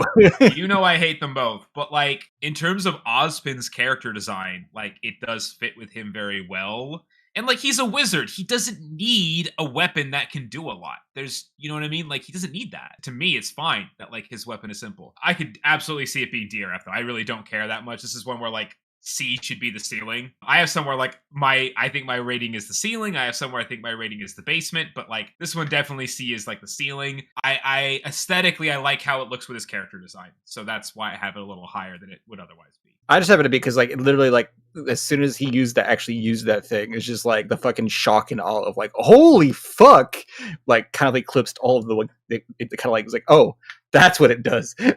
For me, it's like that was kind of like a big moment for the show and the fandom. And then he got melted by Cinder. The thing with him using, because I do remember the scene of him using it, like that in my mind did not kind of translate to that was the staff that did that, because he had already been using all sorts of weird magic powers, and I was like, is this staff? Does he have weird magic? What's going on here? It wasn't fully explained until later, and so like in that moment, I was like, oh, okay, he blew stuff up. Okay, all right, neat, I guess. And then later on, I found out through fan stuff that he had a nuke in the staff, and I was like, okay. I didn't parse that out the first time, but thank you, fandom, for telling me about that. I would never have known. But otherwise, I was, it's a stick, man. It's not even a cool shaped stick. If I find a cool shaped stick in the woods, I think it's cooler than his stick. I think I have found several cool shaped sticks in the woods cooler than his stick. I don't know, I think Osmond's like Kane is just like it's such a divisive thing. To be fair, like oh, hold bar, it's just like very true. I think because it's like I don't know. I think it's just an intriguing thing because it's like is it a relic? Like with like the beginning of the series is like. Don't remind me how like, lamely they discounted that possibility. Yeah, Yeah. but like the whole mystery around it, or like even at the beginning series, like volumes 1 and 2, we're like, what does it do? Like they keep like, what does it do? Like like all we trying to imagine all these scenarios of what it does, and I don't know. It's just got history. I think I can appreciate a good history. It still doesn't reach very high on the list, but it's still. I can't believe I can't believe I'm on the side defending anything Ozpin related right now. Can we just move on? I feel really icky right now. I feel really icky and gross right now. I don't like this. When Oscar carries you, you can't reach that high. That's just what it means to be carried by a short guy. Moving on is my favorite name for a weapon. From my least favorite name to my favorite name. The Disciplinarian, Glinda's Riding Crop. You know what's funny is I've never heard that name said, and as soon as you said the Disciplinarian, I was like, oh, it's Glinda's weapon, isn't it? Yeah, that's kind of like you just knew because she's Timu McGonagall, so like you knew, except for she's hotter by a lot. So it's just like you knew who it was like right away. I have this one. Where do I have it like in the same tier as Ozpin's, C tier. The riding crop thing, I just think it fits with her aesthetic and like the way she fights. I don't even know what her fighting style or semblance is, but it's so like magic-y that again, like it's like telekinesis. That should be more powerful than any weapon anyway. So she does it. It's not F tier because like again, she doesn't need.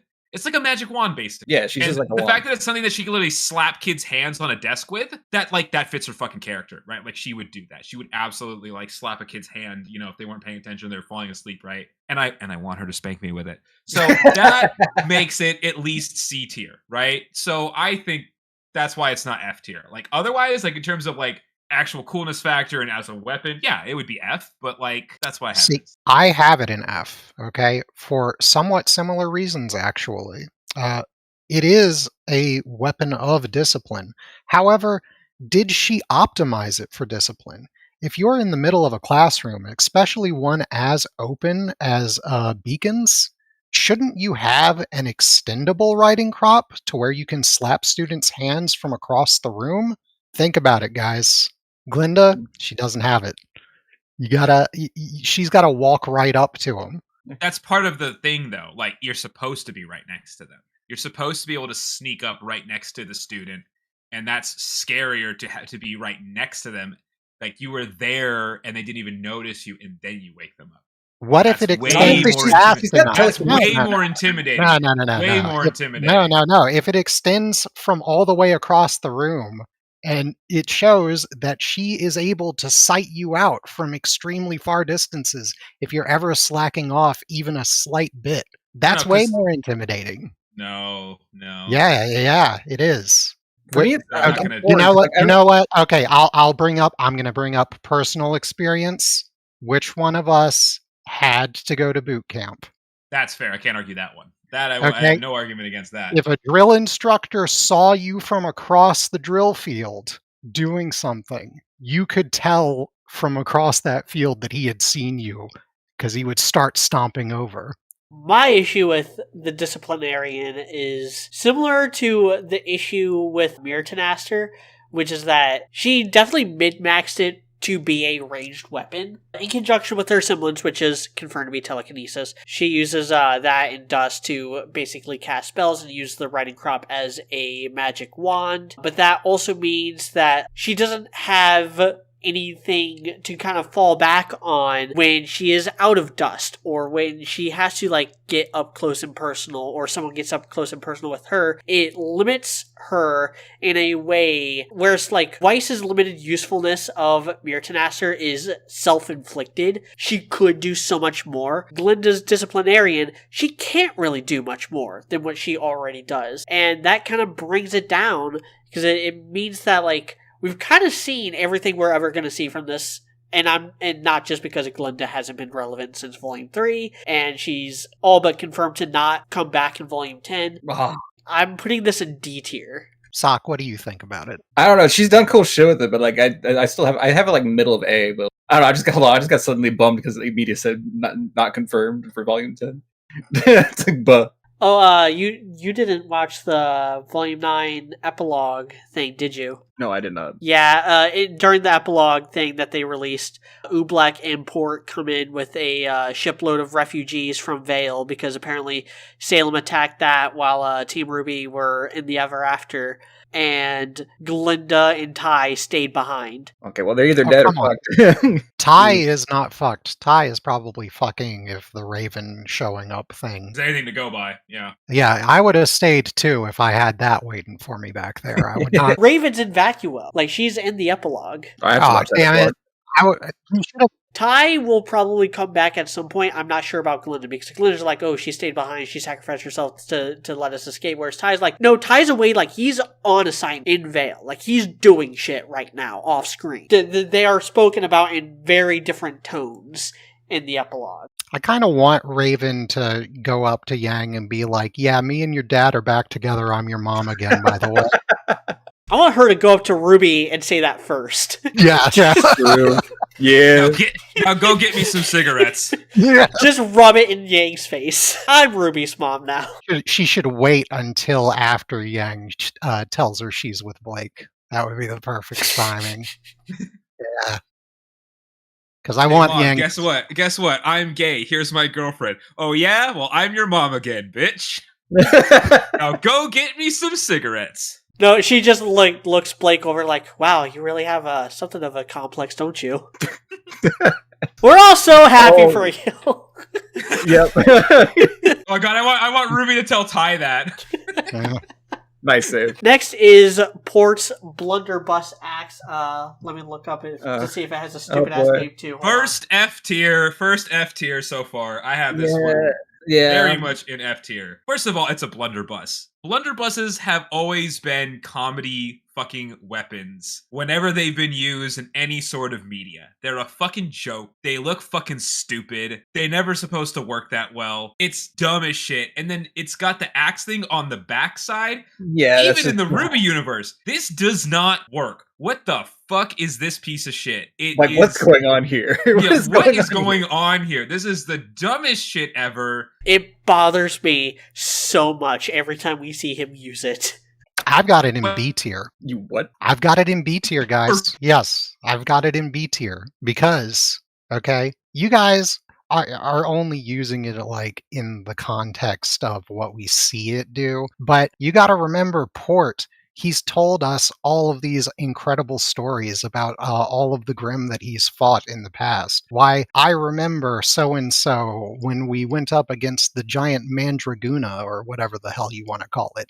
Like that sort of thing. So clearly, he has used it effectively in the past quite well, or else he wouldn't be here today with all of those stories. No, but those are fish stories. Those are clearly fish stories. Yeah. This is the only weapon that, like, the show itself is kind of aware that it's a shit weapon, because there's a gag in RWBY Chibi, which, granted, not canon, but It's basically canon, let's be honest. it is emotionally canon, where they make fun of Port's weapon being terribly designed, and it's like, the gun's on the wrong end, and Port goes, haha, skill issue!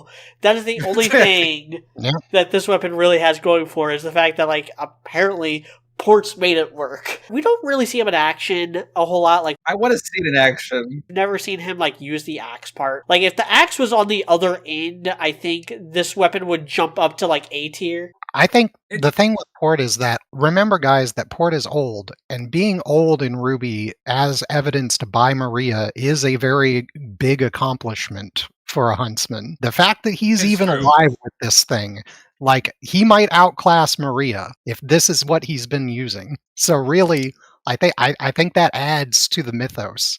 I think that this just means you're ranking Port higher though than his weapon. No. I am ranking the mythos of this weapon higher. Okay, this weapon is embodied by its own mythos. It is the tale that it is told through itself is enough to get it a higher ranking. By the way, the weapon's name is Blowhard. Hell yeah. Yeah, that's about All right. right, that would make Okay, me bump it up to that D tier yeah, alone. that's moving. that bumps it It's moving up to D tier. alone. Oh I'm god. a D tier. Fair enough. No arguments for me.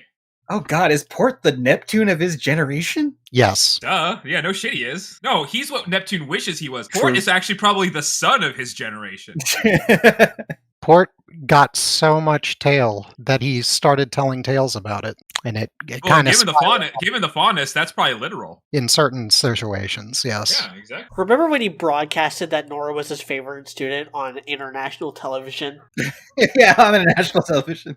Yeah, I mean, why wouldn't you though? Like, Yeah. So, from Port to his partner in announcing, Professor Dr. Ublex, Antiquities Roast. I think it's hilarious that it's a coffee mug that has, like, that shoots fire.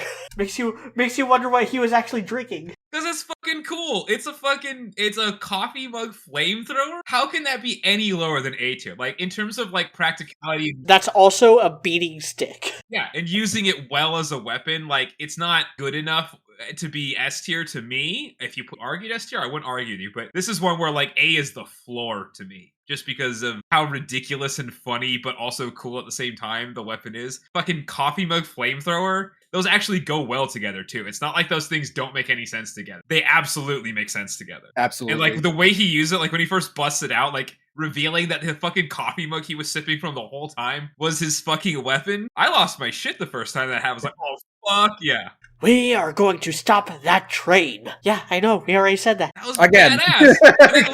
and then he hits Zwei and turns Zwei into a fucking like a ball of flames and just whacks Zwei at the enemy. It was That's cinema. fucking badass. Dr. Ublex, you knew my dog was fireproof, right? Before you did that? yeah, sure, whatever, bitch. Yeah, sure, whatever.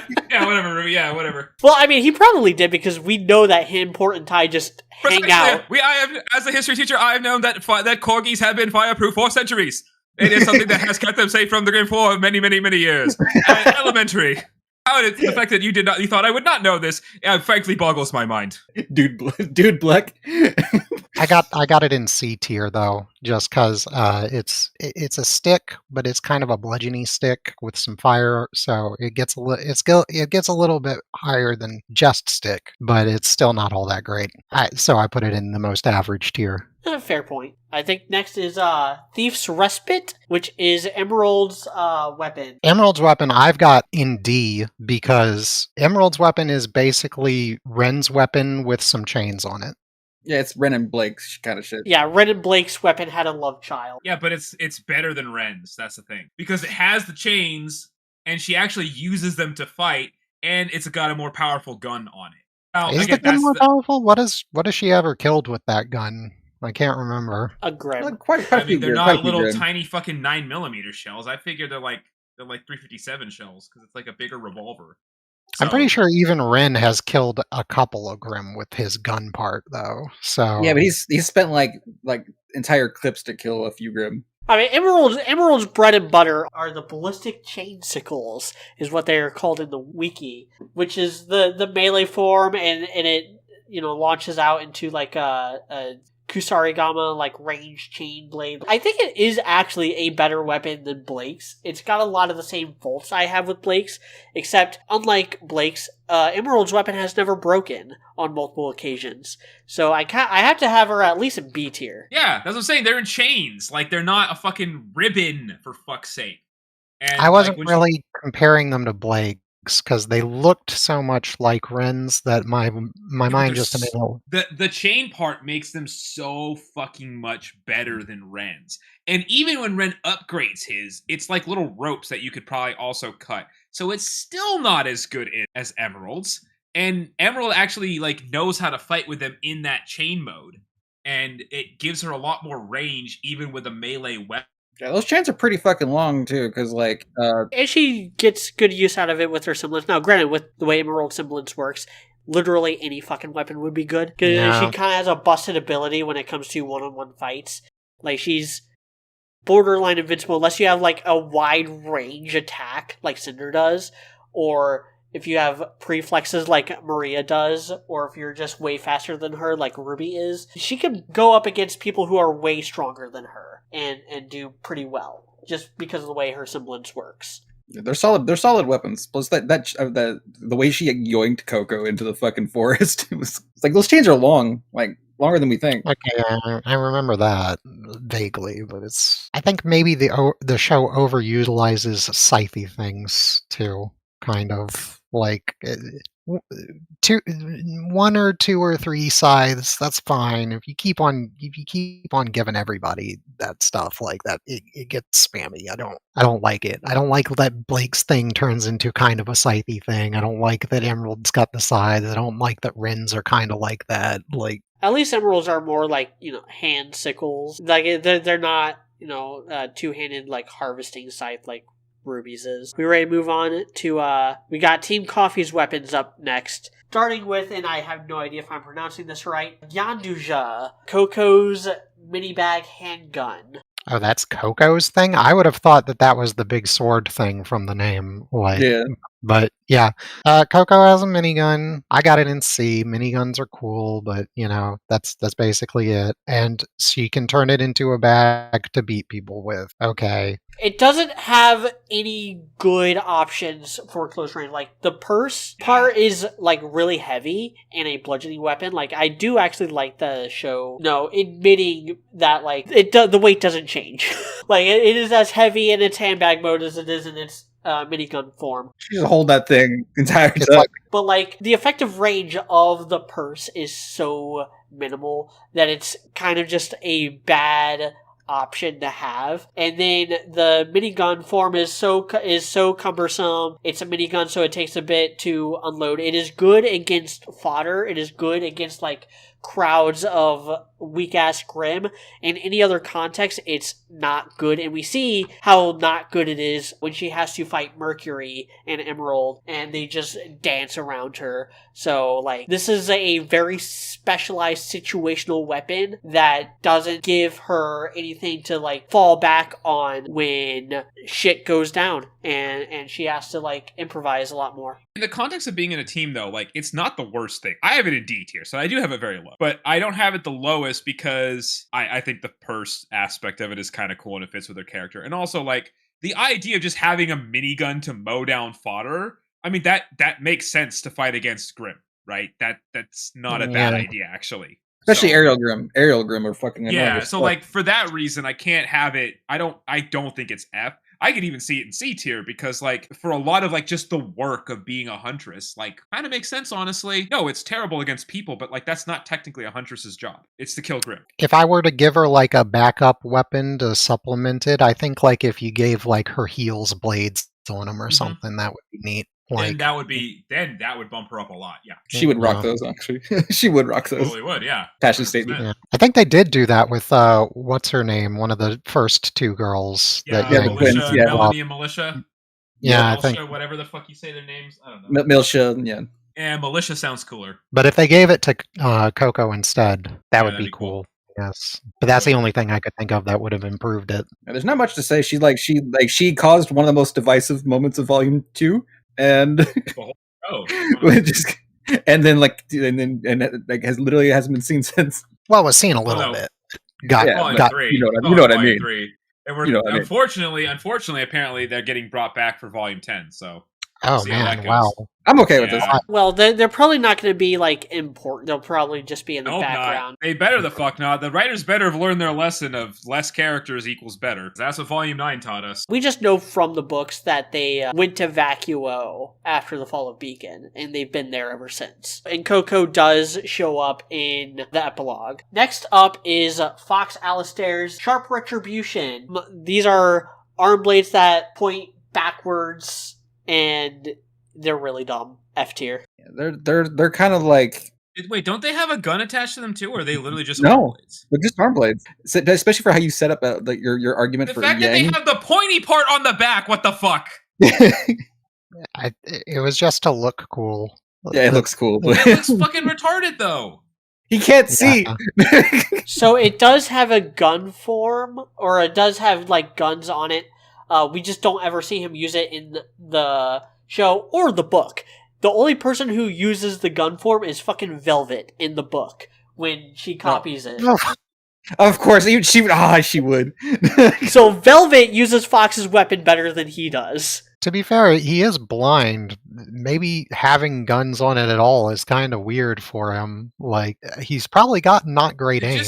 They're just so impractical. Like the blades are so far back too. They don't even go forward. Like he should just die to everybody. Everything should kill him. He's got negative range with those weapons. Yeah, everybody should kill him. What He should if lose somebody- literally everything? And yet they don't, because he's just built different. Well, hold up. He is blind, so maybe people try to sneak up on him a lot, so he decided to do him like that so he could just elbow people behind him better. Oh yeah, because that makes sense. I mean, it can, yeah. If I was going up against a blind guy and I was like, this guy's blind, I'm definitely not going up behind him, because that's the instinctive thing a blind guy would think. Oh, this guy's going to ambush me from behind. I would ambush him from like kind of diagonally. Alright, so next up is Velvet's weapon projector, Anisadora, I think is how it's pronounced. I've only ever seen it written, never seen it spoken, which is a box that kind of has everyone's weapons in it. It does have a lot more limitations than any of their weapons because it is based on how many photos she takes of it. I do like that it is all one thing. That is, it's, the box turns into the camera, and then the box can also take those photos and 3D print out weapons pretty quickly. But this is like the definition of a C tier, because it's just jack of all trades, master of none. It's got a neat limitation with the photos, but then it doesn't end up having any of the weapon strengths because of that. So it is just middle of the road, as middle of the road as you can possibly get. I got it an F because it's a copy ability, and any copy ability that isn't Kirby's is automatically F for me. I hate it when comic books decide that they're going to make a copy guy, because it means that nobody knew what to make for that villain, so he's going to be a copy dude. It's the most ham-fisted thing. I really hate it. They gave her a camera that can. The only creative part about it was the camera part, and I feel like they could have come up with a cooler thing to do with a camera. I feel like just having the flash on a camera blind people would be a cooler thing for her. Plus, she's in a team with a blind guy. If they team up, she's got a blinding flash that doesn't affect her teammate because he's already blind. Maybe, that would be a cool thing to do with it. But no, she copies stuff. You know who else can copy stuff with a machine? Me. I've got a copy machine sitting right next to me right now because I'm right in front of my computer. You have a copier in your house? Holy shit, that's amazing. I needed it for various bureaucracy shit. That's true. Yeah. Fair enough. I have it in D because like I like the camera thing is kind of cool, but like the fact that the weapons are so limited and just they're so limited and she can't really have her own fighting style that like can match up with everything. So that means everything she uses, she's going to be worse than what all the other people can do with them, basically. So that's why it's D. It's clever-ish. I could see it being an F. I can't see it being higher than D. I don't even think it deserves C because like it doesn't really it can't work as well because she can't use the things as well as other people can. Again, like she kind of can because her semblance is the mimicry is her semblance, I believe, if I'm remembering correctly. So like it's not like she's jumping into these weapons blind. She is able to like match their movements, but again, like it's limited to what she's experienced these people do, which makes you wonder, like, when the fuck did she see Penny use her death laser? Anyway, so yeah, that's another reason why it's just like, this is definition of C tier for me. Most copy abilities, like, I agree with Coop that copy abilities are just kind of inherently lame, but for me, they're lame. They're so lame that they end up just kind of looping around to just being boringly lame, not frustratingly lame, like what would constitute an F tier. Yeah, I've just got it as B because it's theoretically broken, but as previously mentioned, it's just a copy, and apparently it's very expensive because like the dust, like the hard light dust, is probably really fucking kind of expensive. She can't just use it willy nilly. Yeah, so I just think of it as like it's only a model. Moving on to the final member of Team Coffee, Yatsuhashi Daichi's Fulcrum. Fucking hate it. F tier. I don't like anything about this. Oh, of course you hate it. Oh god, it's just a big sword. Go fuck yourself, writers and show creators. It's also a gun, but it's not. Like, this is one that is 100%... No, it is 100% objectively not a gun. It's just a big sword. That is I'm a sucker for the big sword. I can't help it, bro. Lame. There's a couple that are not guns for interesting reasons. Like, Raven's is not a gun because the blade itself is just dust, which is itself ammunition. Jean's, we haven't gotten to him. I think he's at the very end of this. Like, his is also not a gun, but that's because it's old as fuck. And then, there's a couple other ones that, like, do they count as guns? Do they not? Yatsuhashi's is not a gun by choice, and it's a dumb choice for a dumb man. It's very, very dumb. I fucking hate it. It's so F tier. One of the worst weapons in the show. Yeah, I've got it in F as well. Shake my head. Haters gonna hate. Cause we're right. Well, just because you're a hater doesn't mean you're wrong. I just haters gonna hate. I didn't say y'all are wrong. I appreciate it. I love big swords. Oh, okay. Well, in that case. So, finally, a weapon that doesn't have a stupid-ass name. Junior's Bazooka Gun, which is just called Junior's Bazooka. It doesn't... Fair enough. His bazooka bat. Yeah, the bazooka bat, honestly. Like, if I found out, like, okay, so, we're making the show, it's called RWBY, and everyone has melee weapons, but the melee weapons are also a gun. This is literally, like, the third or fourth idea I would think of, and it is, like, the fifth weapon we see in the show. Something. So, yeah. Yeah, I appreciate it. I appreciate it a lot. Yeah, I like it. Oh, I have it in D because like just bazookas are really impractical. It's so silly that he uses this indoors in a place that he owns. It's true. He's got insurance. Don't worry about it. Like, fuck you specifically, Blondie. Yeah, it's true. How dare you wreck my club? I'm gonna make you pay by wrecking my club! Listen, man was desperate. This man was... It's no wonder that he never pressed charges against her. Yeah. He's like, I feel like more damage. After the yellow trailer ends, Yang and RWBY just go back in there. Junior's like, we cool now. We just forget this ever happened. I owe you a drink. We caused so much damage. I'm just gonna have to pay for this out of my own pocket. Oh no, it's cool. I'm insured. Yeah, it covered it. Like I got like double payout. I got a new car because of you. Oh no! This happens every week. I swear. Every Friday night, someone starts some fuck ass shit. But yeah, I think I've got it in C. I think if you, I was kind of wondering what the name was going to be. If it had like a cooler name, I might have elevated it up a tier. Like if he's Junior and he had decided to like name his thing like Big Daddy or something. Oh, like, yes, we're rewriting the canon media. That's what it's okay. I'm gonna edit the wiki to where it says Papa Bear. Yeah. Papa Bear.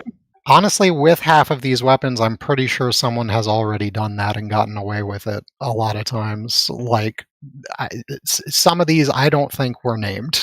Like, I'm just gonna say that right off the bat. Yeah, they were not named, and people are just making stuff up, so might as well. So next is one that I know had a name, and I actually knew the name of this a long time ago. Wilt and Blush, Adam's weapon. Okay, I've got Adam's weapon in B. This is because of like a way that I remember it being used in the trailers, where he is able to shoot the sword out of the sheath that he doesn't really use ever again. But I'm looking at this. Where was it again? You have it in D tier. Want to explain yourself? Because I didn't know what the fuck it was. Okay. Like, how am I supposed to fucking know? It was a very poorly cropped shot, media.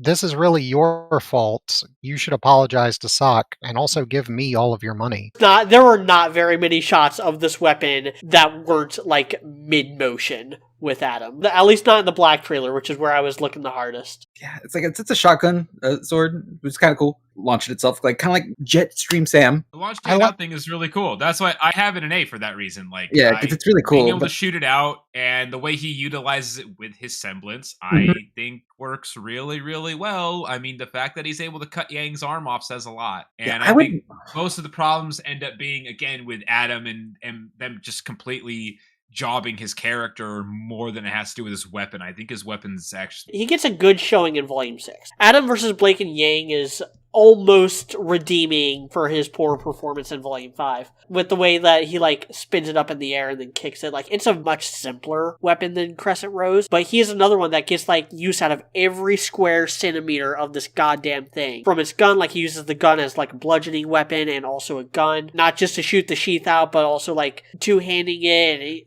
We see him shoot a Grim in Volume 3. And then the sword itself is very simple. Like, the simplicity of the sword is probably what's gonna keep this off of A tier for me. Like, I'm probably gonna have it at the top of B tier, just because, like, if the sword did more, then it would probably end up being just another, just a better version of Gamble Shroud, which would, be a better version of Gamble Shroud. So I gotta have it at least in B tier, because even at its lamest, it is still, better than, it's still a more interesting weapon than Omen or Gamble Shroud or... Stop naming them, just say the characters who own them.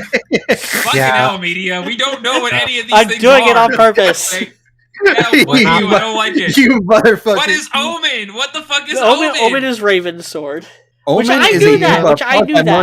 Yeah, I knew about Omen and Harbinger. Media, I have brain damage. I can't remember things like I did not know about Fulcrum or Thief's Respite before I started putting this together. I definitely didn't know about Blowhard, because I would have made jokes about that a long time ago if I did. Yeah. There's quite a few I actually know about, but like some of these I know Team Sun's weapons are all named in their book. I know Team Coffee's weapons are all named in their book. Melodic Cudgel, I think Monty had a name for in the that one I had actually heard before. Because I remember like before I knew about Melodic Cudgel before I knew that Myrtanaster and Basilica were called what they are. And then Hush, I know, was revealed in Roman Holiday. So I know that one's name is legit. No, Melodic Cudgel I knew for a while for some reason, and I don't really pay attention to the weapon name, so that definitely means that was, I think, fairly public knowledge. And then same thing with Sun's weapon. Like, I knew that because, again, like, I actually read Journey to the West, so I actually knew the name of Sun Wukong's weapon. Because I remember the name sounded stupid. I didn't like the name. It sounded dumb, but it's like translated, so I kind of get it. All right. Did I mention that my brain damage was in my language center, so I'm not good at remembering words? I think actually sort of go against media, even though we've got it ranked pretty similarly on that. I think it's good that the sword itself is simple and the sheath is what's carrying all the gimmicks with Wilt and Blush, because like that's Adam's style. He uses the Ido thing where he unsheaths it and resheaths it constantly. Yeah, I think that matches the style of it. I've still only got it in B though. So next is... Gosh, why the fuck does this weapon have a name? Lightning Lash. Ilya's Whip. That's kind of too on the nose for a RWBY weapon name. Yeah. What does your weapon do? Well, its name is I have it in C because like it has been like semi-effective, and like the fact that it has the lightning with it makes it kind of work, and like you can like catch and like hold on to other weapons and like kind of disarm people with it, so that kind of works. Whips aren't very fast though, so that's why I have it like not super high. She also stabs people with that fucking thing. It's definitely better than Ilya's character design and Ilya and her and just everything about Ilya. It's the best thing about her. It does solidify into like a sword rapier type thing too. Yeah, that too. Yeah, exactly. That's what saves it from F tier for me. I don't really like whips in media because whips are just they're not deadly. Whips are deadly. Again, you can get hit by a whip. Yeah, we're going back to the impractical thing. This is RWBY.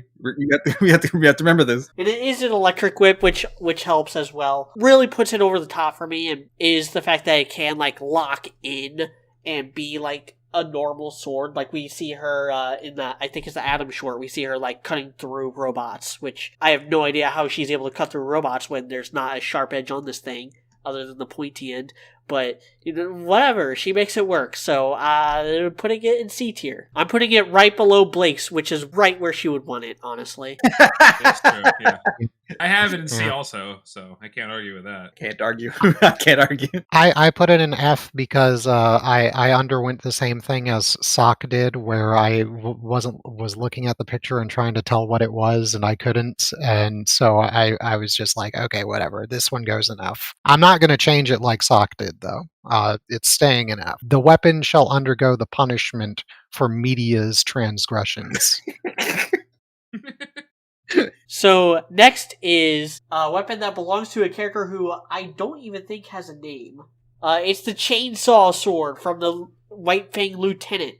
Yes, Big Jimmy, as we like to call him. I have it in C because it's a fucking giant goddamn chainsaw. Yeah, it's a chainsaw, bro. That's fucking cool, man. Like, obviously, it's fine. Not enough to it to have it higher than that, but like, the fact that he can even carry and brandish this thing as a weapon is cool as shit. So they had really good audio for it too. Yes, like it actually sounded like menacing. Whoever it was that they, I don't know if they like used stock audio or what for it, but it was really good how they had it mixed in, and they didn't have it run constantly either. Like he would rev it up and stuff. It was pretty badass. That said, yeah, it's the fact it's a chainsaw has it. I've got it about like on par with the minigun that Coco had. Basically, it's that level of coolness, pretty much. So it's like C. The chainsaw sword is such a interesting idea for a weapon. I can't fucking believe that they wasted it on a character who doesn't even have a name tag. He's a cool looking dude. He like knocks. He's such a cool looking. He's got a unique mask. He wants to kill Weiss. He's like, finally, I get to kill a Schnee. He has a line, but he's only ever credited as apparently he died in that train crash because we haven't seen him since. Like we see him in the flashback in Volume 3 with Adam, but like that's it. He doesn't get a name. His weapon doesn't get a name, which I'm kind of relieved to hear that. Can you imagine if the weapon had a name but he didn't? Oh, that'd be fun. His weapon's name would be like Sergeant or something. White Fang Sergeant, I guess. I don't know. Slayer 69. Maybe White Fang Lieutenant's weapon is his weapon's name. Like, better than some of the names that whoever edited the 14-year-old edgelord who edited the wiki came up with. Sundered Rose. Oh god, don't remind me of that. I'm putting this in B tier because, like, again, like it's unique. We don't see any other weapon like this in RWBY. I wish it did more. I wish we saw more of this guy. I wish Weiss got a run back because he fucking kicks Weiss's teeth in. He wins that fight. He straight up wins that fight. Weiss lost to this nameless ass goon in his chainsaw sword. That is so weird. That like I don't know. Like the guy you expect to be the jobber does the jobbing. It's weird. That's kind of like the only thing I can think of off the top of my head where that has happened. Yeah. In anything. Like, the closest thing is, like, obviously, like, Bond gets ragdolled by Jaws a lot, but he usually figures out some means by which to win at the end. Alright, so moving on to my favorite weapon name on this entire list. Due Process. Ironwood's pistols. Yeah, I know these ones. Okay. We want to talk about like pistols not being good. These are I love that they are just guns. I love that he does get a lot of effective use out of them with the different types of dust that he uses. Specifically when he uses gravity dust to just straight up fly. It looks hilarious. And I like that. So as we're recording this, Fixing RWBY Volume 7 just ended. And spoiler alert, RWBY takes Oscar's place in getting plugged by Ironwood. So Ironwood dusting teenagers with Due Process is a universal constant still. I gotta put this in A tier. It's great. I love it. as much as we like harp on like the pistols so far, it's like about like how like they're No, not. but really these effective. are these are like different. These are no, different. this is like these are hand cannons. This is Yeah, not just like a pistol. Like yeah, we these aren't your see- garbage rate. Yeah, these are actually effective. This is something like where it actually fucking works. Very powerful. And then he's able to like combine them into that other weird crazy thing, which isn't that cool, but like there's other things he can do with it basically. And yeah, no, they're actually like fucking powerful fucking pistols. They're probably as powerful as Crescent Rose's gun, maybe even more so actually. In Volume 3, he's one-shotting Grimm with them without even looking at them. Yeah. So like it's pretty effectual. It's badass. He fucking pistol whips people and shit with it. Yeah. Like he's just got so much fucking presence, and he's just so fucking cool when he's using the gun. Like it definitely elevates them. And also, yeah, just the name Due Process. Like that's worth B tier minimum. Come on. They also look pretty cool. And they do look cool. they've got if you look closely at the picture, you can see that the barrel is actually on the bottom chamber. So it's sort of similar to certain Italian revolvers that do that, which is always pretty cool. Yeah, that's like Nene's weapon. Oh, sorry, that's a completely random thing. But yeah, there's another weapon I've seen from something else where they have it's a revolver, but the chamber's at the bottom. Not it shows up in a lot of things. Ghost in the Shell had one guy that used some Mateba revolvers that have it like that. There are several animes that have them in there. There's also the Chiappa Rhino is like that. I'm trying to think of some other ones. There's actually like several different brands that have made a model of it, and they're all Italian for some reason. I don't know why. The Italians just like that. Also, like very, very, very tiny tanks. Yeah, they like their CV-33s. They are an odd people, the pizza people. Poor Chobi. I do not understand them. Chobi just had no help, man. She had no help. She doesn't need help, man. She had it on her own, okay? It was within her the whole time. At least she had the pigtails. I like how people still ask, like, are those are those are those a wig or are they actually like her hair? Because they're so huge. I'm not certain. All I know is that they're rolled like curly pasta, as they should be. All right. So next up is Winter's Swords. You'll never guess what the name of these are. Daddy issues.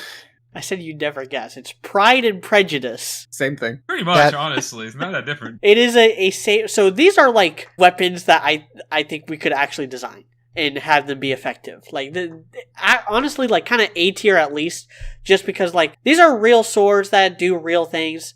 I could maybe make the argument for them being in B tier. Similar reason that I put Adam's weapon in B tier. No, I think because you're putting them too high. Because yeah, they're real swords that work. But again, the logic of the show, like we don't need the coolest shit are things that don't fucking work, that aren't real and are not realistic. So you guys are underselling it, okay?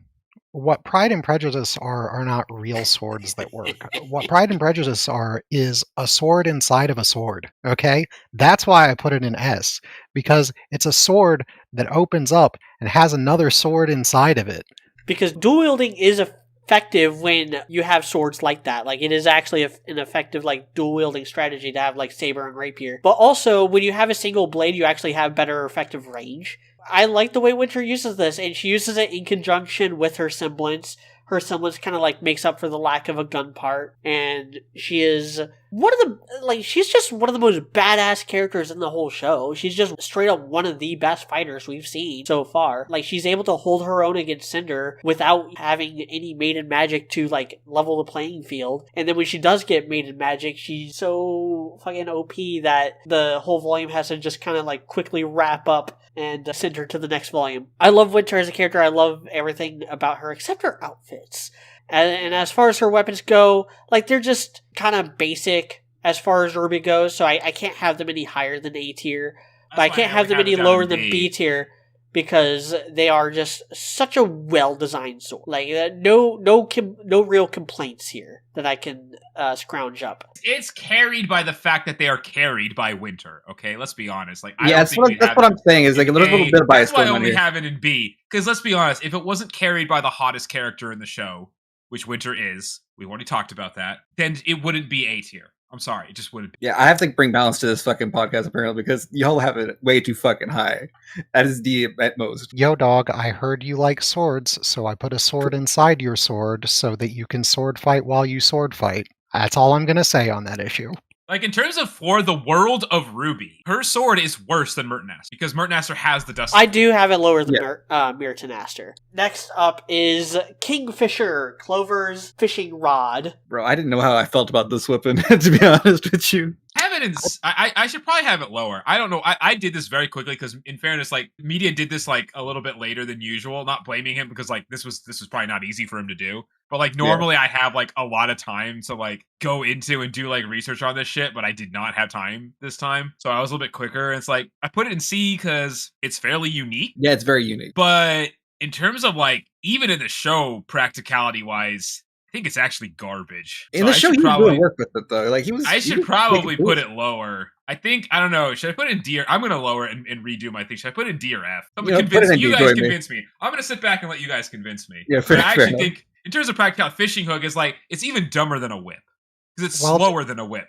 So it's got to be D or F. Well, dude, I've got it in D. And as we all know, my brain damage has given me insight beyond mortal kin. So you really should side with me on this and leave all of the media and sock opinions by the wayside. All right. And to lie in the gutter as they are wont to. Compelling. No. Like you have to remember, what are these? Let's go by. What was your criteria? So Clover is an allusion to Aesop's fable, A Fisherman's Good Luck. So this is a weapon, again, his semblance makes it work for him because he just, through sheer good fortune, manages to hook whatever it is he's trying to hook and wrap it around and he's able to reel them in. It's a good capture weapon. It's not a good killing weapon, but that is also just not really his MO. I can't have this any higher than C tier, even if I'm being super, super generous to it, because of just its limited utility. Like, we don't, as far as we know, it doesn't have like a real gun part. It's not a good melee weapon. It's barely even a weapon. It's a tool. Good tool. It's good for very specific things that he is able to do, and his team is able to like do a lot of the heavy lifting thanks to him. But on its own, it's just I gotta have this in D tier. It's actually gonna be a bottom of D tier. I've got it in D as well. Okay, so you guys all have it in D, so I'll put it in D. Yeah, well, yeah, like, I have it in D, but I have to like reiterate the fact that like it is a very unique weapon. But every time he used that, he made us look like fools. Like the entire like RWBY cast. It's like, what the fuck is going on here? We're looking like fucking idiots. Well, you see, guys, he's not actually a reference to the Aesop fable. He's actually a reference to the Fisher King of Arthurian lore, wherein a man is castrated to fish without any heirs. And that was what the entire community was left as being after they watched him do stuff. Alright, so next up is Fetch. Guess whose weapon this is? Oh boy. I forget his name. The Dog Boys. So Marrow apparently has a very self-deprecating sense of humor. I actually have this one decently high because, look, I don't like the Aesops, okay? I will say that right now. I do not like the Aesops, but this one, like, I like the little boomerang aspect of it that's pretty clever. Like, honestly, it's the most clever weapon we've had introduced in a long time with the show. And the fact that he actually... I forgot 'cause he- about the boomerang part. Yeah, that's the thing. The boomerang part is what saves it. Like, yeah, he's got the gun. He's a dog who can play fetch with himself. He's part man, part dog. He's his own best friend. He's his own best friend. He's a Mog. Mog. Spaceballs.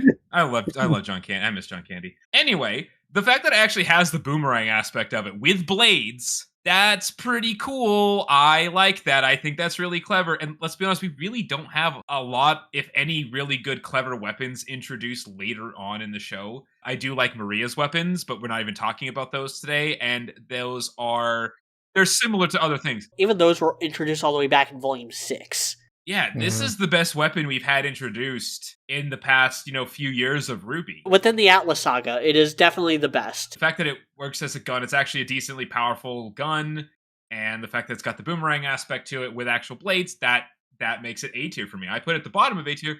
Yeah, so it's effective at all ranges. Like, he uses it as a sword at close range, boomerang at mid-range, rifle at long range. And that is good enough criteria to at least crack A tier. I've actually been tempted to put this in S tier just because, like, the gun form looks so sick. Like, I actually think the gun form looks so fucking awesome. I kind of want to put this in S tier. I wouldn't even argue. I'm kind of tempted to put it up in S as well. I'm going to put it at the bottom of S. I'm putting it at the bottom of S. Fuck it. It's bottom of S now. I would change it, but I'm not going to. It's going to stay in F. Well, for one thing, I don't think the gun part looks cool. I have just looked up the boomerang stuff. It looks pretty good like that. But the gun is like very generic sci-fi gun-y. I prefer guns when that's what the whole thing is, or it has it incorporated into the melee weapon in some way in RWBY, like having it transform from gun to other weapon. Usually that design winds up being all blocky and stuff, like Neptune's was like that too. And I didn't really like that. I'm not going to say that I was right to put it in F, but I'm not going to change it, like I said. So next up is Fast Knuckles, Harriet's Bracers. This is boring cyberpunk weapon. Yeah. Like, it's just gloves, basically. And Harriet, I just don't like her. I don't like her fighting style. I don't like she's just kind of lame. And her weapon reflects that. It's not F tier, because her super speed at least does mean that she's able to get a lot more mileage out of just using her hands than other characters are, but like it's not as interesting. Like, just looking at what I already have in D tier, like it's not as interesting as Clover's fishhook. It's not as interesting as Coco's handbag. It's not as interesting as the Disciplinarian. It's just not as fun or interesting. It's just kind of there. Yeah, I got an F as well for pretty much the same reason. It's just hands with some stuff over them and not even any guns to go inside of them. So like I can't be about it. I mean, if they would have done like if they would have gone like the full kind of like you mentioned the cyberpunk, like do the yang thing and just like the arms and the legs, like what's stopping? Yeah, I moved it. I had it higher, but I moved it down to F on second thought because it's even less interesting than Yang's gauntlet, so how could it be even at the same level as hers? Like, I guess the one thing about it that works for her is what Media said, where her speed helps, but it also hers looks stupid. So like, and she's stupid. So yeah, I actually think if it was just to the legs, it would be better. Yeah, like if they just moved it to the legs, because like she's supposed to be a rabbit thing. Yeah. Shouldn't the legs be more the focus? Like, fucking make it a suit. Like a whole fucking like Kamen Rider tokusatsu. That could work, maybe. I don't know. I already came up with almost that same idea for Yang, is giving her boots, and she deserves that more than fucking Harriet deserves anything. Yeah, true. Harriet can go fuck off. So rounding out the Aesops, I did not put Vine's weapon in here because I don't even know what the fuck it is. We have Elm's Timber, rocket launcher hammer. Unfortunate. It's a discount version of the second best weapon in the show. Yeah, but it's still pretty good. I mean, she's huge and really strong, and she has a really giant, powerful weapon with fucking giant rockets that come out of it. Like, that should be pretty fucking effective. So, as much as I hate the Aesops, that's and with her semblance, like locking her in and all that, like that works as that should be a pretty fucking solid and effective weapon. So for me, I have it in B. Yeah, I'm backing tier, up. but still B tier. I got her at C tier, but I'm pretty much backing up the same thing as dude. It's like, yeah, it's really strong. However, it's just kind of like it pales in comparison. I've got this one in F because like the rocket hammer thing is like it is akin to the penguin umbrellas kind of in that I've seen it so many times before. Like in various video games, there's a rocket hammer. Like it just I'm tired of seeing it. I don't really. Yeah, it's not like I put it at the top of C tier because as powerful and effective as this is, it is like one of the more effective weapons against like Grim, especially like large armored Grims like the Geist or the Frostus Gigas that they fight in Volume 7. There are other weapons like this in RWBY, so it gets like 0 points for uniqueness. Like there are, and it's not just one weapon. Like there's one obvious one that we will get to towards the end, but like the rocket launcher, we already kind of got that with Junior. Just everything that this weapon does, we've already seen other weapons do better. Yeah. So what's next on the docket there? So next is another weapon that unfortunately does not have a name, making it even weirder that Summer's weapon does. Watts' revolver. It's just a big revolver with with way more chambers than bullets that get fired in this fight. I had to put it in F tier because half those things were for show. I swear. It looks surprised. Cool as shit, so it's B tier. End of story. It's higher than most weapons, but I've got it ranked pretty low. But like, it's aesthetically pleasing. Like, I like it. It's very steampunky. I've got it in B. Had they had a better name for it, like I don't know, why wouldn't they like just call it like Gigawatt or something? Like I don't know, like no, they call it Smith. He calls it Smith. I think because does he not have like dust things or like doesn't it like trigger stuff when he's shooting the bullets out and stuff? He's got rings on his other hand. Like, Watts is a good fighter, and he gets a lot of mileage out of this pistol, but the mileage he gets is thanks to the rings he has hacking into Amity Coliseum and controlling the environment and creating like the hard light shield for his other hand to block Ironwood's pistol shots. But yeah, it's just a gun. Like, it is a very elaborate Ordain gun. Neat enough to, like, maybe escape F tier, but not really. No. It's at the top of F tier, but it's still F tier for me. I don't like it. And not much to say about it. Yeah, I just think it looks cool, and I like Watts, so fuck it. I have it in B, and I'm not going to change that. So, next is Penny's swords. I think it's cute that they have the power symbol on them. I have no idea how they're able to shoot the green energy beams, if that's like a dust thing or a her thing. The way she utilizes them, because on their own they're just like whatever, but the way she uses them in conjunction with like the strings and the lasers, she is a nightmare to fucking fight. Yeah, they're so effective, and the fact that they shoot lasers out and she can like supercharge them into like a Dr. Octoconopus blah, like that's fucking cool. And she like the controlling the whiz strings, like, you know, the whole puppet Pinocchio thing, like that works really well. And yeah, like she's very fucking effective. She kicks ass. So I have them in A tier for that reason. They're like, I don't know, they're just not as uniquely cool as some other weapons, I think, but I could definitely see them being an S.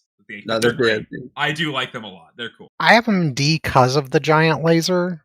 Like, I kind of wish that they were just all constantly independent of each other and she was manipulating them just with the strings and that was like her main thing. But giving her the giant focused concentrated laser beam with them, I don't really like that.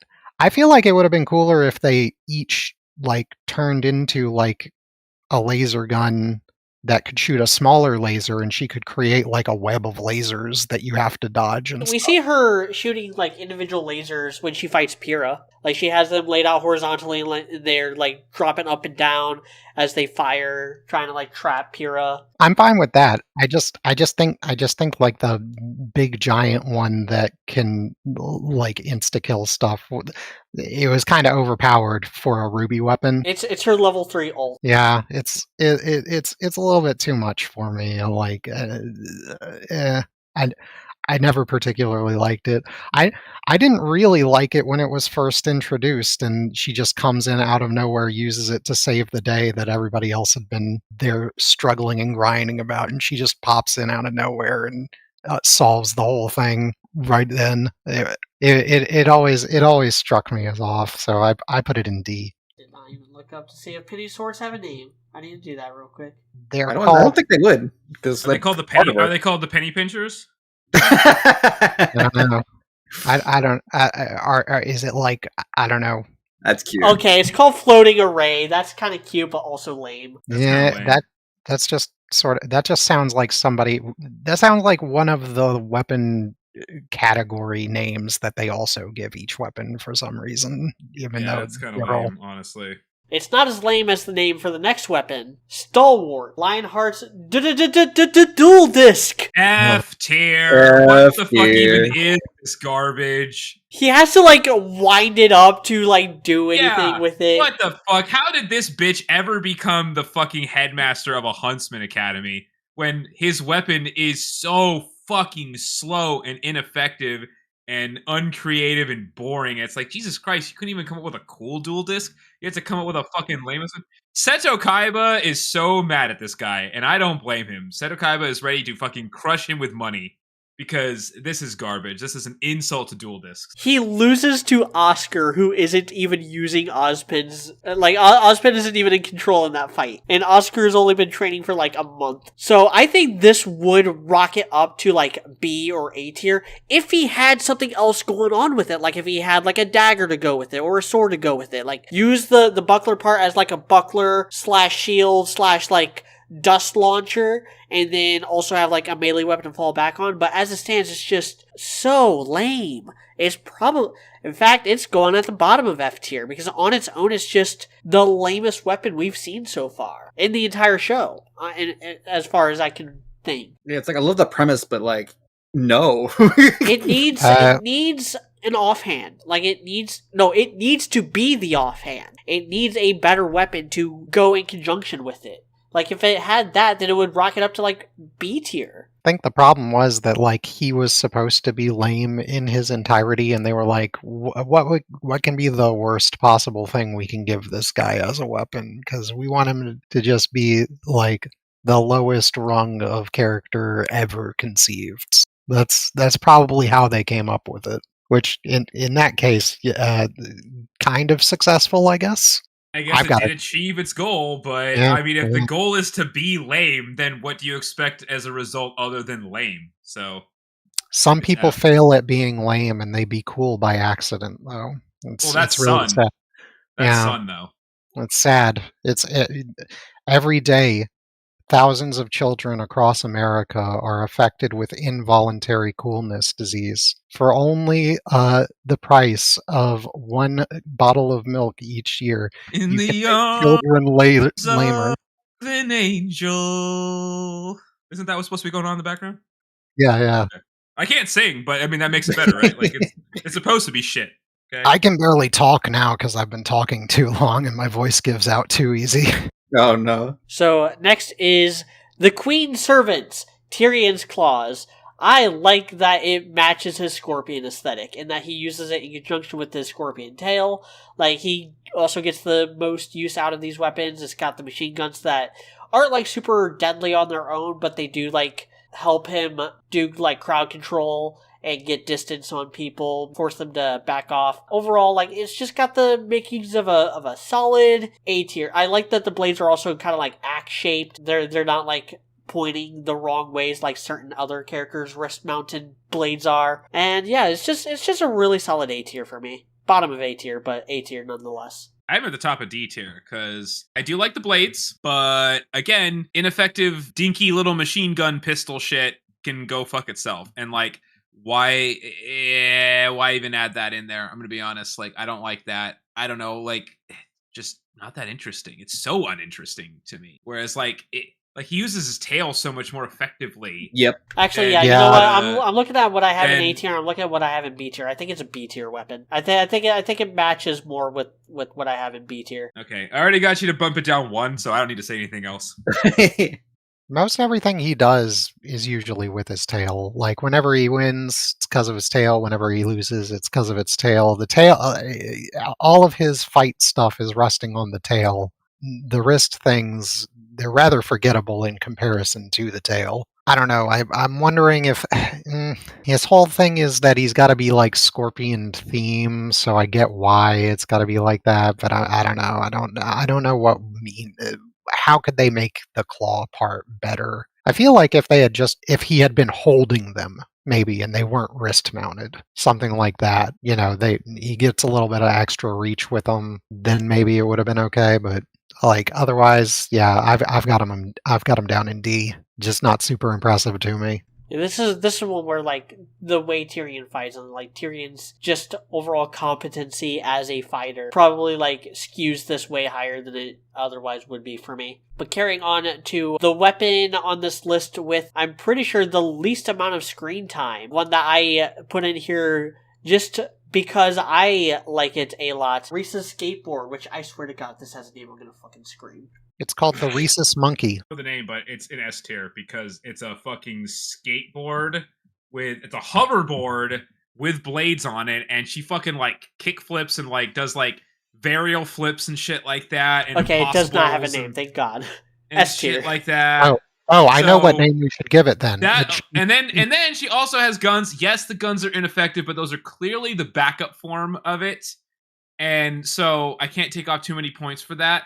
The fact that it even has a second form is crazy. Just the fact that it's a fucking skateboard, hoverboard with blades on it that she like does fucking varial flips to like kill Grim with. We're all millennials here. That speaks to our millennial soul. Fuck you, it's S tier. That's the coolest shit ever. I'm just imagining like fucking Rodney Mullen riding this shit and killing Grim while fucking doing like Casper slides and shit. Fuck off, that's cool. Here's the thing though, dude. We are all millennials here. You are correct. However, I wasn't a Tony Hawk kid. I was like ice skating and rollerblading and snowboarding. I wasn't doing skateboarding. I can't skateboard to save my life. That was not my thing. I can't skateboard either, but it doesn't mean I didn't play all the Tony Hawk games and think skateboarding was cool. That was not my thing. I used scooters. But yes, anyway, so obviously the name for this should be in homage to the greatest song ever, because it is a flying skateboard, Skatin' Bird, because the bird is the word. God damn it. We should call it the separation of church and skate.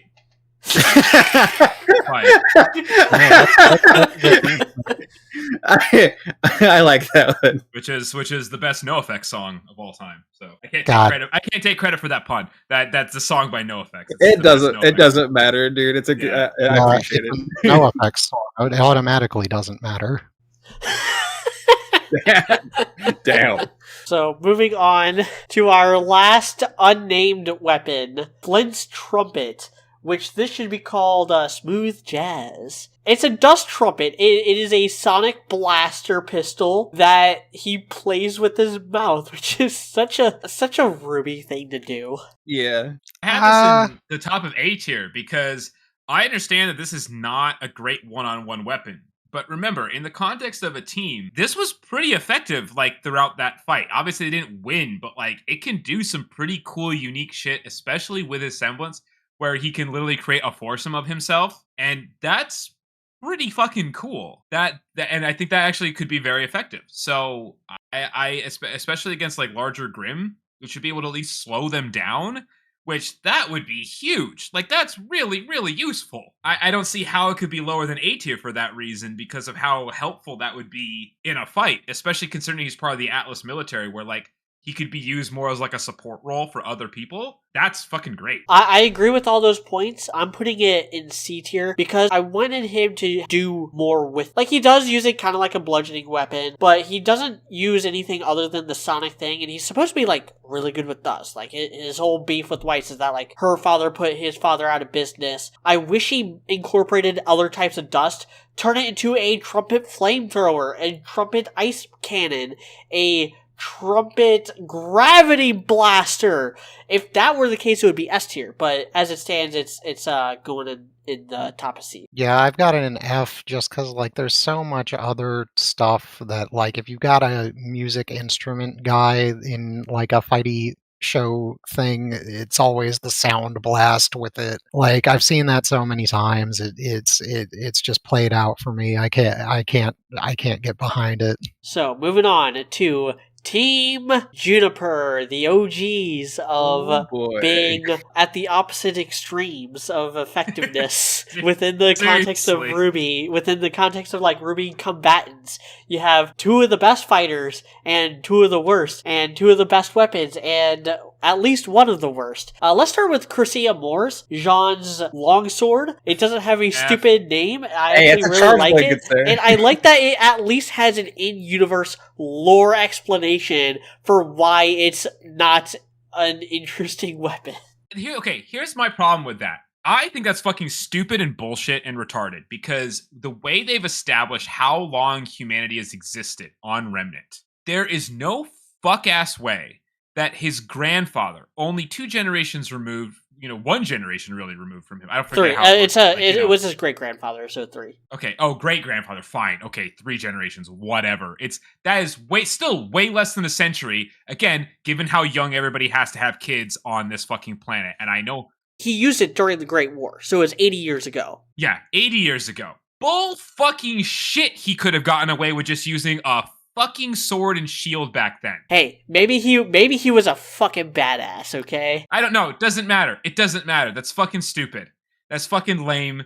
And Jean should have died in season 1. Like, there's no way that weapon, with his complete lack of skills, should be enough for him to survive, even with all the help he's getting. Hell no. Hell no. And the other problem I have with it, this is the biggest problem I have. This is why it stays in F tier. They don't upgrade it enough. Yeah, they get like these little minor upgrades, like, oh, we're getting upgrades. And yeah, they just make it into what, a wider sword? What's that gonna fucking do?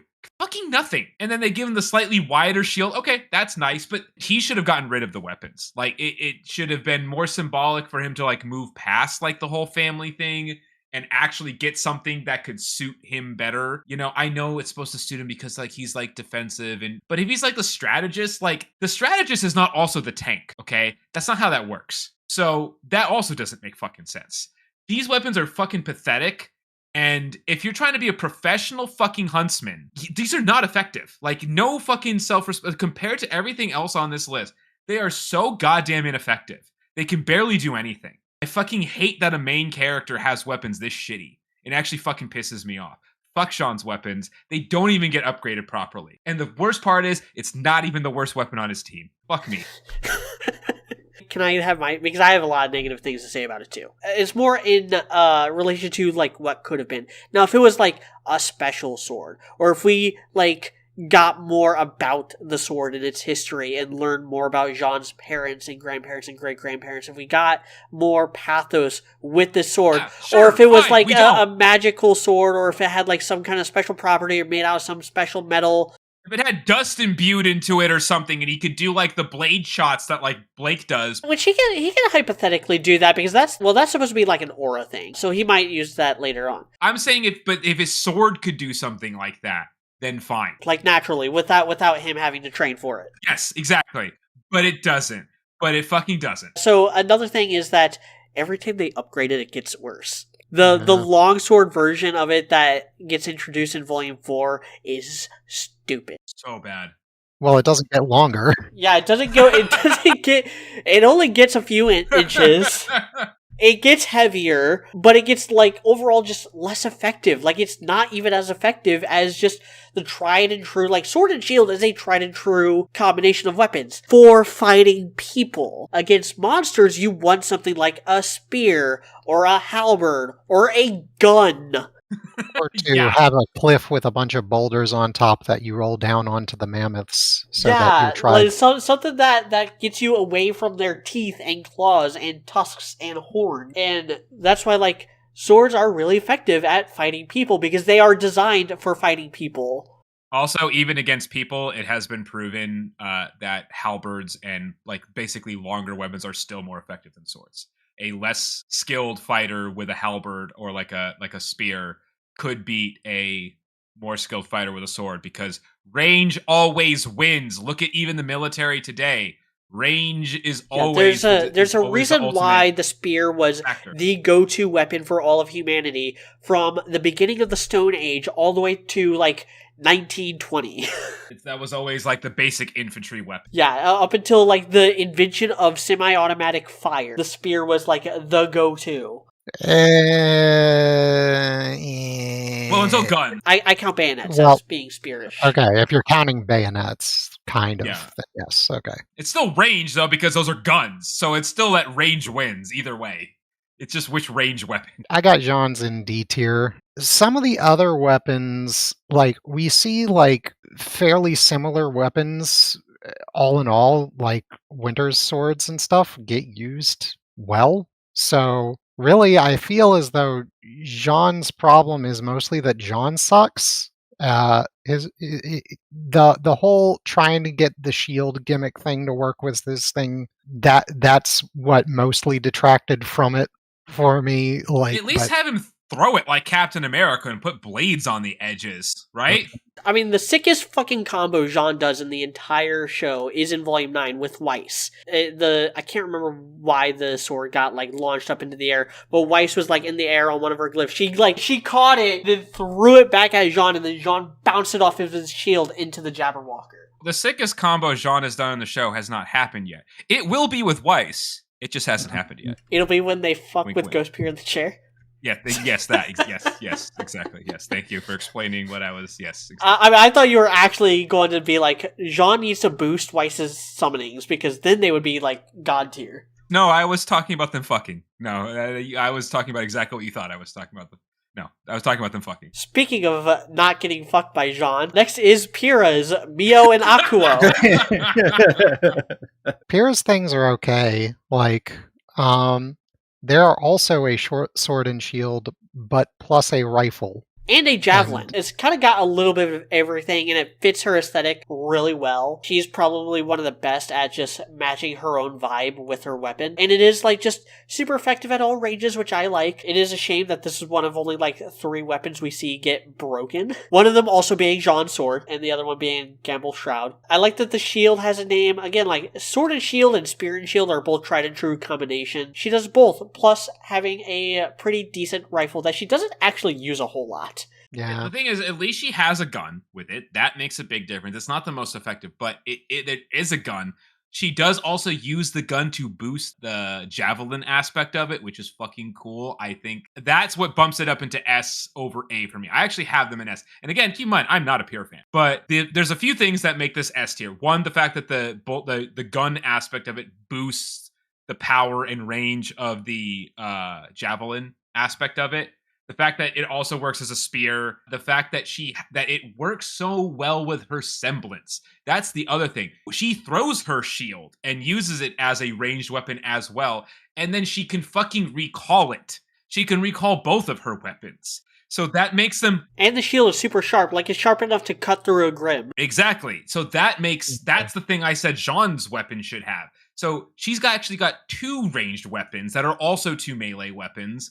And her spear sword thing works in multiple fucking different ways. The fact that she can throw it as a spear, use it longer range as a spear, use it closer range as a sword, also use it as a gun, also boost it in the javelin mode, and she can throw either of them and recall them back to her because she has polarity. That makes them so much more effective than Jean's weapons. Like, it's everything about them is better than his, and they fit her aesthetic because she's supposed to be like a Greek, I forget the name, but like, the Greek soldiers, Hoplite, and like that's yeah. what her Hoplite, thank you, Hoplite. That's what her weapons are based off of. So that's also more themed and cooler, where Jean is just like some guy in a fucking lame-ass bunny hoodie. That's not the same thing. So, yeah, no, her weapons are way better for that reason. So that's S tier for me. Easy. I got them in C. I just think they're kind of okay. Or the rocket-powered javelin, like in generally, like the whole rocket-powered X thing, I don't know. I've never particularly cared about it because I'm like, okay. In her case, it makes sense because she can call it back, but it's like you threw the thing further. Whoop-de-doo. I can't really bring myself to like it that much. Moving on to, I'm gonna just say it, my number one weapon, Magenhild, Nora's hammer, the perfect Let's go. weapon for crushing Grimskulls. The perfect weapon for just smashing through monsters. As a duelist weapon, it's not as effective. Like, I can't imagine her being as effective in a 1-1 fight as, say, like a Pyrrha or a Weiss or a Blake even. But, like, that's not what she's doing. She's there to fight monsters. She's there to make sure that what happened to her family and Rin's family doesn't happen to anyone else. And her weapon is perfectly designed for that. It's explosive, it's powerful, and the upgrade she gets leading into Volume 4 where it's able to charge her semblance is such a no-brainer upgrade that it makes me almost want to knock this down a peg just for not having that be part of the original design. Why was it not already part of it? Why was this not already part of her design? But in fairness, of all They're the broke. upgrades that anybody ever gets, she gets the most effective upgrade. Yes, she is the only one that gets an upgrade that, like, objectively just makes her and her weapon significantly better. It's so good. No, it's so fucking good. Like, okay, the thing is, like, I did put Crescent Rose at number 1 because it is, like, the icon of the show. But, like, in my heart, Magenhild's number 1. Like, I fucking love Magenhild. It's still from my favorite moment of the show, where she fucking hits John over the edge and she fucking steps on it, salutes, and like, woohoo! Yeah, Like, she that does is still the best interesting shot. things. It's still the best fucking shot of the show. I fucking love this weapon. And yeah, it looks cool as shit. It converts into several effective modes, and it works so well, and it fits her semblance, and it fits her, and when it gets upgraded, it fits her even better, and it helps her semblance even more, and makes her, like I've said before, especially since we came back, like, after our kind of break in the show, like, since we've kind of come back, my more recent rewatch and all the other stuff I've watched, I'm like, Jesus fucking Christ, Nora is so fucking broken against Grimm. Like, so broken against Grimm. I think she might be in terms of potential, she should be the best character against Grimm besides RWBY because Silver Eyes. But aside from Silver Eyes, Nora is broken against Grimm. Giant fucking it's not a Warhammer, because Warhammers, if you didn't know, Warhammers are actually kind of small. This is way bigger than a Warhammer. This is a whole nother level. This is like, it's a mall like this is an anvil with a handle. Okay. That's what this is. And then it's got fucking grenade launchers that she can use to launch herself, just like Crescent Rose. Like, anything that gives you more mobility is really cool. And actually, most weapons in this show do not have that. Her and Crescent Rose are probably the two best weapons at having a super creative. Like, she can literally, I don't like how the upgrade where she can literally ride around on is kind of stupid and lame, and like, she looks like a fucking lame ass Harry Potter character. But the earlier version where she shoots it and launches herself is cool. She fucking bludgeons the shit out of stuff with it. Actually having grenades is cool. Magenhild's a really fucking cool name. It looks cool as shit. She is Broken Tier strong, so it obviously fits her character, and it's super effective. There's no weapon in the show that is as effective at killing Grimm, especially with the lightning upgrade, as this is. Like, she should be unfucking killable against Grimm. It is so fucking good. It should break the show. Somehow it doesn't, but like, this should like break the logic of the show with how good this weapon with her and her strength and her semblance together should be. She should be unkillable against Grimm. Yeah, no, this weapon peak. Yeah, I got it in S as well. I kind of like that it's got like the pink revolver cylinder on it. Oh yeah, that also looks cool as fuck. Yeah, I'm so mad still that they have not made a 1/7 scale figure of Nora riding her hammer. I am honestly, genuinely, I might email Viz and say like, what the fuck, guys? Get on it now. Do that. Yeah. Where's my fucking Nora riding her hammer figure? Like, a good version. Would you want it to have like the discharge stuff from her firing it, or just like? Yes. Okay. Yes. Have you seen how good some of like I don't buy Miku figures, but go look up how fucking nice Hatsune Miku figures are. Like, if they can make that shit, like if they can do all that shit, they should be able to make a really good Mag. And I know the original one, the only Nora figure that they've made was of her doing that pose. But let's be honest, that was crap. Those figures look like shit. I have it. I still have it.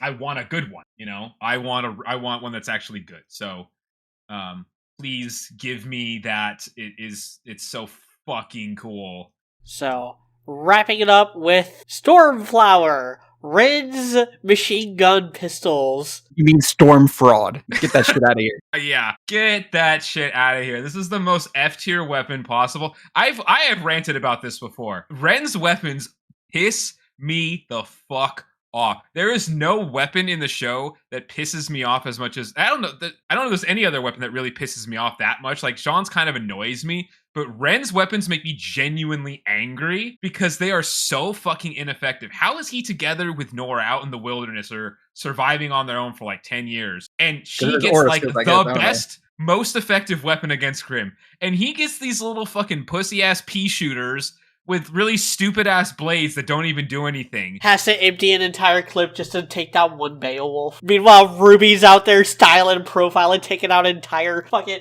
like, two-shotting, again, Red Trailer has so many sick moments where, like, she will, like, shoot through multiple Beowulfs. I hate the idea that, like, the writers think, like, the weapons always have to be upgraded rather than replaced. Like, replacements are fine. No one should get mad if Ren loses his weapons. They suck. And I remember talking about this. You can go back to our old podcast from years and years ago. And I kept saying, I hope he gets new weapons. I didn't say upgrades. Oh, I might have said that too, but I want him to get new fucking weapons. And then they upgrade them, and they barely even fucking upgrade them. He's got harpoons now. Ooh, which makes them even lamer. Yeah. Well, no, see, exactly. Dude, he did get a new weapon, and it was far more effective. He just doesn't use it. It's fucking the father's knife that he got. Yeah, basic bitch ass knife is better than the basic bitch ass knife has done more damage than that fucking storm fraud. You're right. Jesus Christ, that makes them even worse. Like I said this whole time talking about how like ineffective pistols that don't do anything. And the whole time I was saying this building up to this fucking moment. So this is why I have that opinion. Is because you see him shooting shit with Stormflower and it never does anything. From the very beginning. This is even in volume 1 and they don't do anything. Like when he's fighting the fucking snake, he beats them with his fucking hands. What the fuck? Yeah, they literally just seem to like. I don't know. It's just aura. He just uses his fucking aura. That's it. Why does he have the weapons then? Why does he even have these things? Make him a martial artist with a knife. I don't fucking know, dude. Like even in the Grim Eclipse game, you know, where it's like you can kind of like take caution to the wind. Like even like the weakest of the cast is super strong in that. Using his guns is like a DPS loss. I spend more time just like I get my gauge as fast as possible so I can just do the fucking melee like killing spree shit. Like it's his inexplicable teleportation ability. Like the guns are worthless. At least the game kept it consistent, but right? With the game, you can't even like home in on them because it'll be like brat, and then do like this spin move that does like 1 HP of damage to everything it hits. Well, they're so terrible because here's the thing. This is why emeralds I had them in B tier versus his. Because yes, she has the sickles and they're on the bottom of the gun.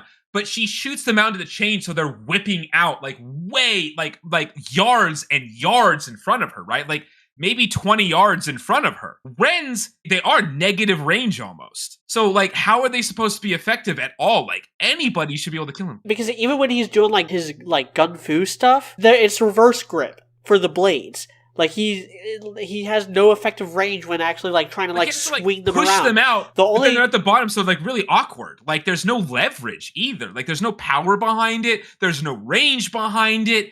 There's no impact from the bullets. Like, everything about these is complete. This is how bad they are. There are weapons in real life that are better than his weapon. What the fuck? He really just throw those shit away. Actually get less lying about being aura. Get rid of them. He should have been the first. Okay, I promise I'll keep this quick. He should have been the one to fall into the Ever After or whatever. Because again, why the fuck didn't one of them fall into the Ever After? Yes, I am still ranting about that.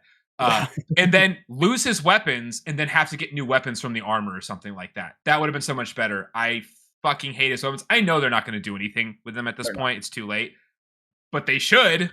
And it really pisses me the fuck off that like they'll just give him a new another upgrade where it like shoots death lasers or something. Okay, fine. I mean that's better. I don't even expect them to do that, to be honest. They like the best. I can't imagine a scenario where this gets out of F tier, and I can barely imagine that. I can't imagine it, but I can barely imagine that. There's no way it gets out of D tier. No, it's no possible. There's the concept is just it's the worst concept for weapons in the whole fucking show. One of the main 8 characters, supposedly. How did you fuck that up this bad?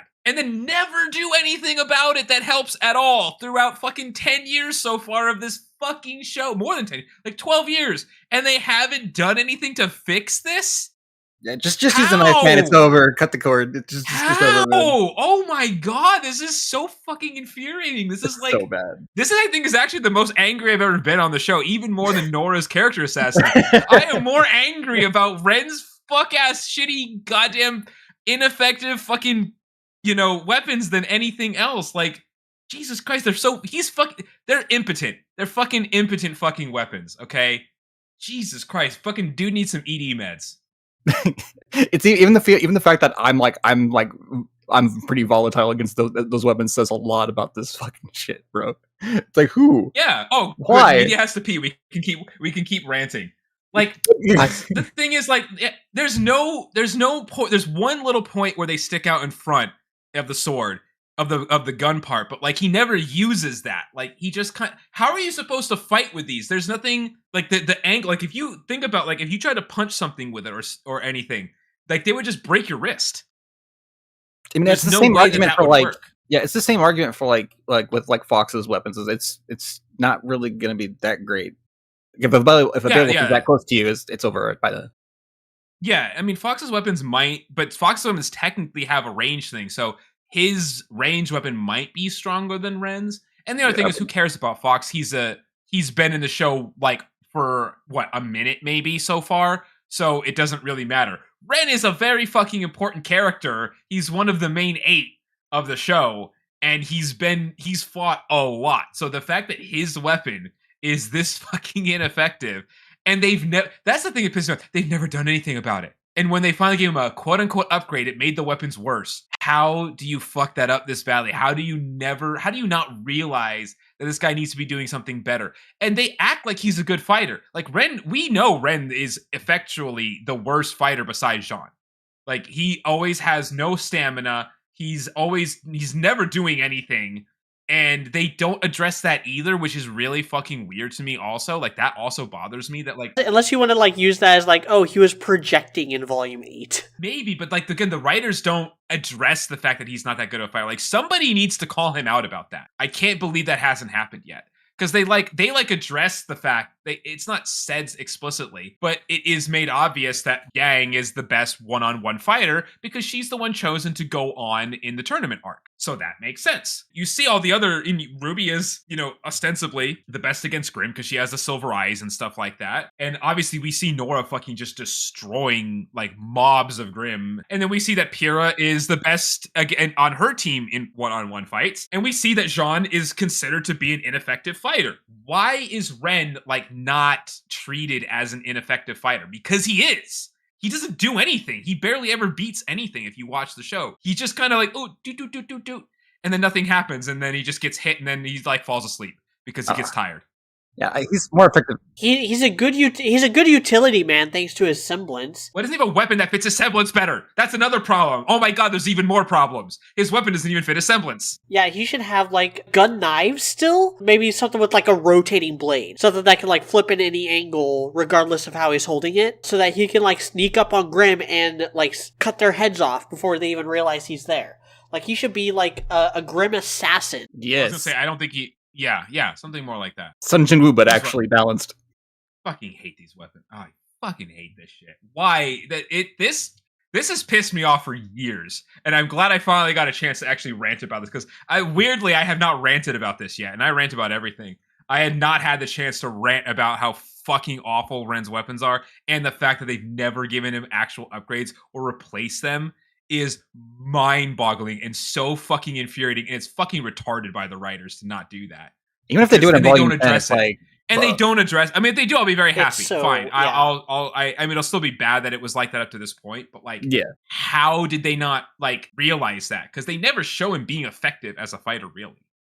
I think it's like, because maybe he's just more effective against, like, if we want to do, like, a balancing thing, or Nora's, like, the perfect Grimm killer... Ren is more of a, like, versus humans kind of guy, where he's actually more effective. He never does. But he's not. I know it's this is a theory, all right? He's not. He's not. That's the thing. His weapons are even worse against humans than they would be against Grimm because they have no range. They're so awkward and there's no leverage to hold them. I already talked about this. I think Media was in the bathroom. I said, if you tried to hit something with his blades, you would break your wrist. Yeah. Because that's the way the leverage is. Your wrist would fucking break if you tried to actually, like, hold those against anybody. They are only good for stabbing downwards for, like, a final blow, which whoop-de-fucking do. Anything could do that. He can use this fucking fuck-ass knife that he has on his hip for that. He doesn't need these for that. Yeah, just use the knife. It's over, bro. Yeah, like, oh my God, these are so bad. They're so fucking awful. Yeah. I've got them in D tier because I like the green color.